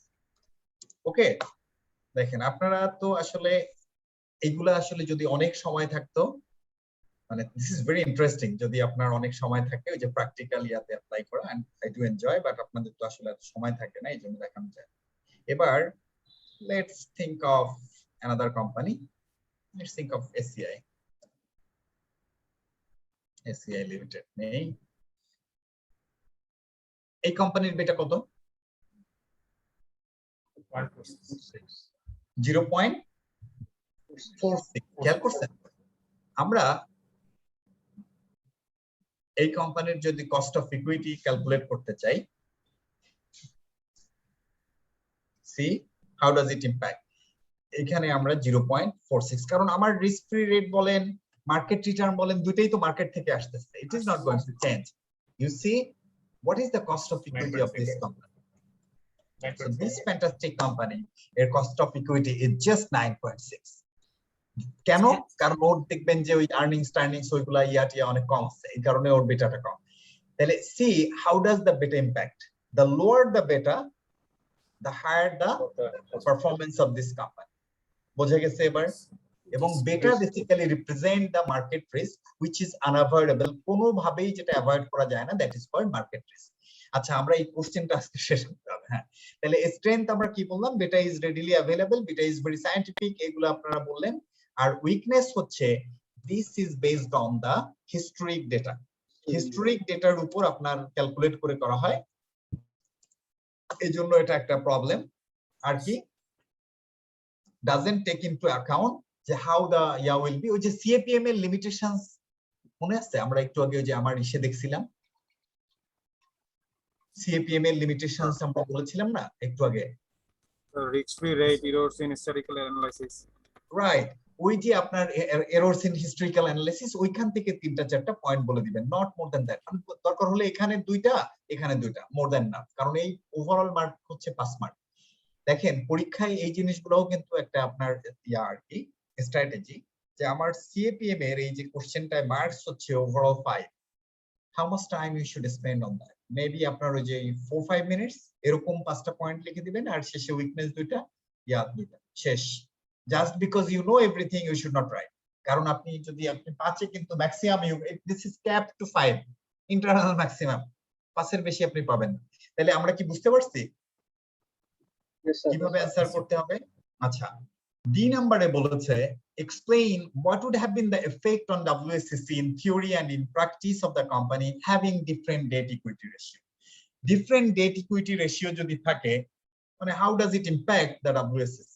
যদি different debt equity ratio থাকে, বলেন তো কি ইম্প্যাক্ট করে এটা? Impact on WSCC, আমার WSCC এর উপর কি ইম্প্যাক্ট হবে having different debt equity ratio? প্রথমে you need to talk about traditional theory. Remember the traditional theory, আমরা বলেছিলাম যে up to a certain level আপনার আসলে ওই যে কস্ট অফ ডেট আপনার কমে যাবে এবং তারপরে আপনার কস্ট অফ ডেট বাড়তে থাকে। In line with the cost of debt বা লেভেল অফ গিয়ারিং আমার কস্ট অফ ইকুইটি বাড়তে থাকবে এবং ওভারঅল আপনার ওই যে WSCC will be U curve. মনে আছে? ওই যে গত ক্লাসে আমরা ওই যে ট্রেডিশনাল থিওরি দেখিয়েছিলাম আঁকাজোকা করে, হ্যাঁ গ্রাফ করে দেখ, রাইট? ওই গ্রাফটা আপনাকে এখানে এক্সপ্লেইন করতে হবে। अगेन এই যে ট্রেডিশনাল থিওরি করার পরে আপনাকে MM থিওরিও অ্যাপ্লাই করতে হবে। MM থিওরি হচ্ছে comes in two forms, one is MM with tax, another is without tax. Which one you are going to explain it here? Which one? with tax. With tax, very correct, because this particular math comes with taxation problem. So এই জন্য MM theory with tax, MM theory with tax assumes that যে আপনার almost 100% পর্যন্ত company can borrow at same rate এবং হচ্ছে cost of equity will increase in line with the level of gearing এবং therefore the impact on WSCC will be like WSCC বা optimum capital structure will be almost 100% debt because কারণ ওইখানে হচ্ছে আমার WSCC will be the lowest. মনে আছে আপনার ওই যে ফর্মুলাটার ইয়ার কথাটা, যে গ্রাফটা আপনার ওইগুলা কমতে কমতে আপনার অলমোস্ট ইসের কাছে চলে এসেছিল কস্ট অফ ডেটের কাছে। So that is basically having different debt equity ratio and impact on WSCC according to the traditional theory and MM theory. If you have time, you can just give the graph. It how much mark are there? এটা হচ্ছে basically 5 marks are there. So এইভাবে এটার answer করবে। এখন বলুন তো what did you understand from this question? The question is very interesting and at the same time if you just can calculate the math that will not be sufficient enough for you to get through কারণ আপনি তখন 4 মার্কের answer দিতে পারবেন আর আপনি বাকি 23 mark বা 20 mark খেয়াল করছেন It comes from theoretical bit, and it requires whole lot of আপনার analytical ability and intuitive knowledge and interpretational skill to put it into practice. আপনার তা না হলে কিন্তু আসলে আপনার এটা মুশকিল হয়ে যাবে। আমরা কি বুঝতে পারতেছি নাকি বোঝা যাচ্ছে না? ভয়ের কথা হলো, কিন্তু সুখের কথা হলো আমি যেভাবে আপনাদেরকে দেখিয়ে দিচ্ছি, if you just follow this, you practice, এগুলা প্র্যাকটিস করেন এবং আপনাদের এই যে বইয়ে যে সেলফ টেস্ট গুলো আছে, ইন্টারঅ্যাক্টিভ গুলো আছে, এগুলা প্র্যাকটিস করেন, ইউ উইল ডেভেলপ স্কিল, এবং ওইটা আপনি দেখবেন যে আইসিডি তে যে কোশ্চেন আসবে আপনি you should be able to. বুঝতে পেরেছেন?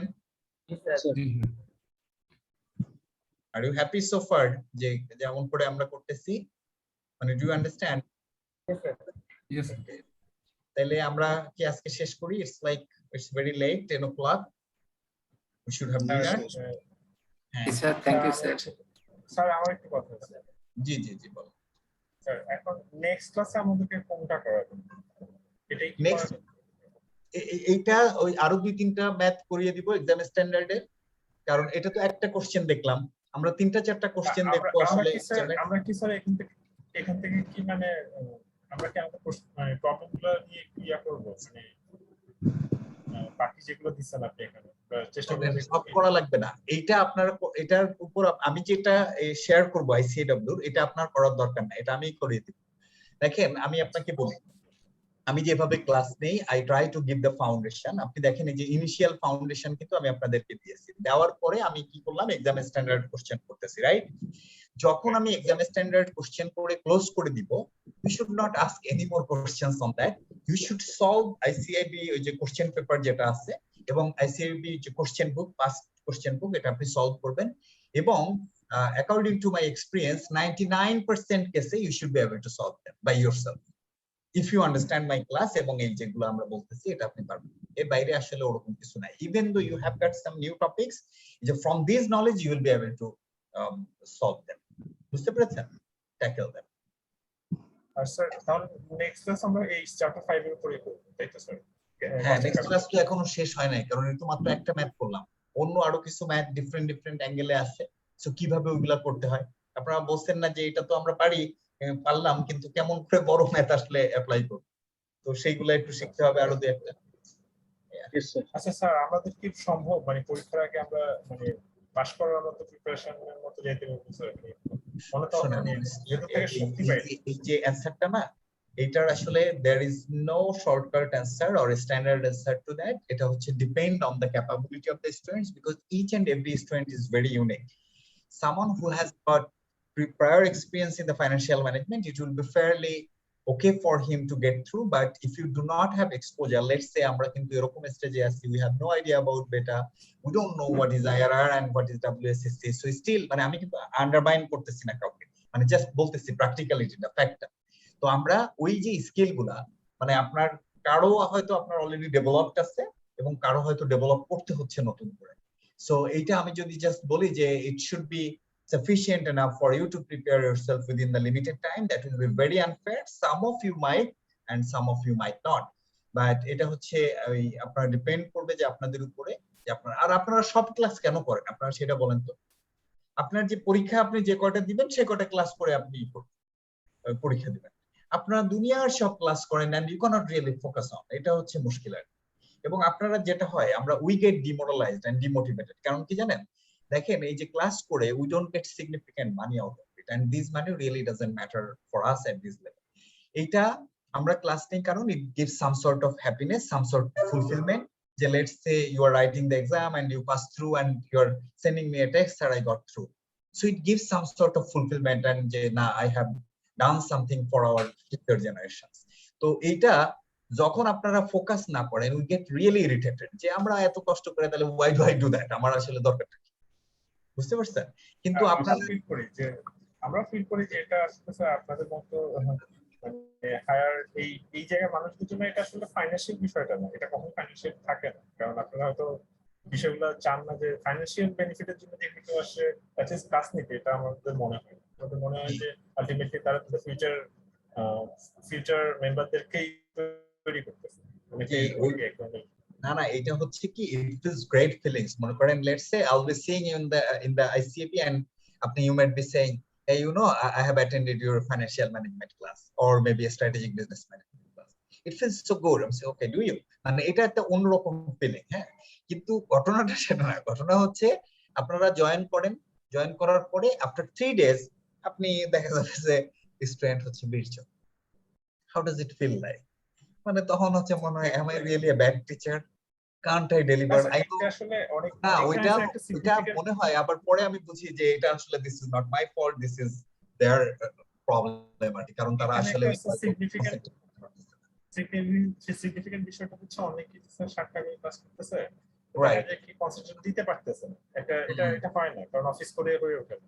না, ওইটা তো আমি তার আপনার উপরে ফার্স্ট ক্লাসে বলছি না, যে আপনারা 3টা ক্লাস পরে আপনি দেখবেন পার্টিসিপেন্ট 50% এ নেমে আসবে। কেন জানেন?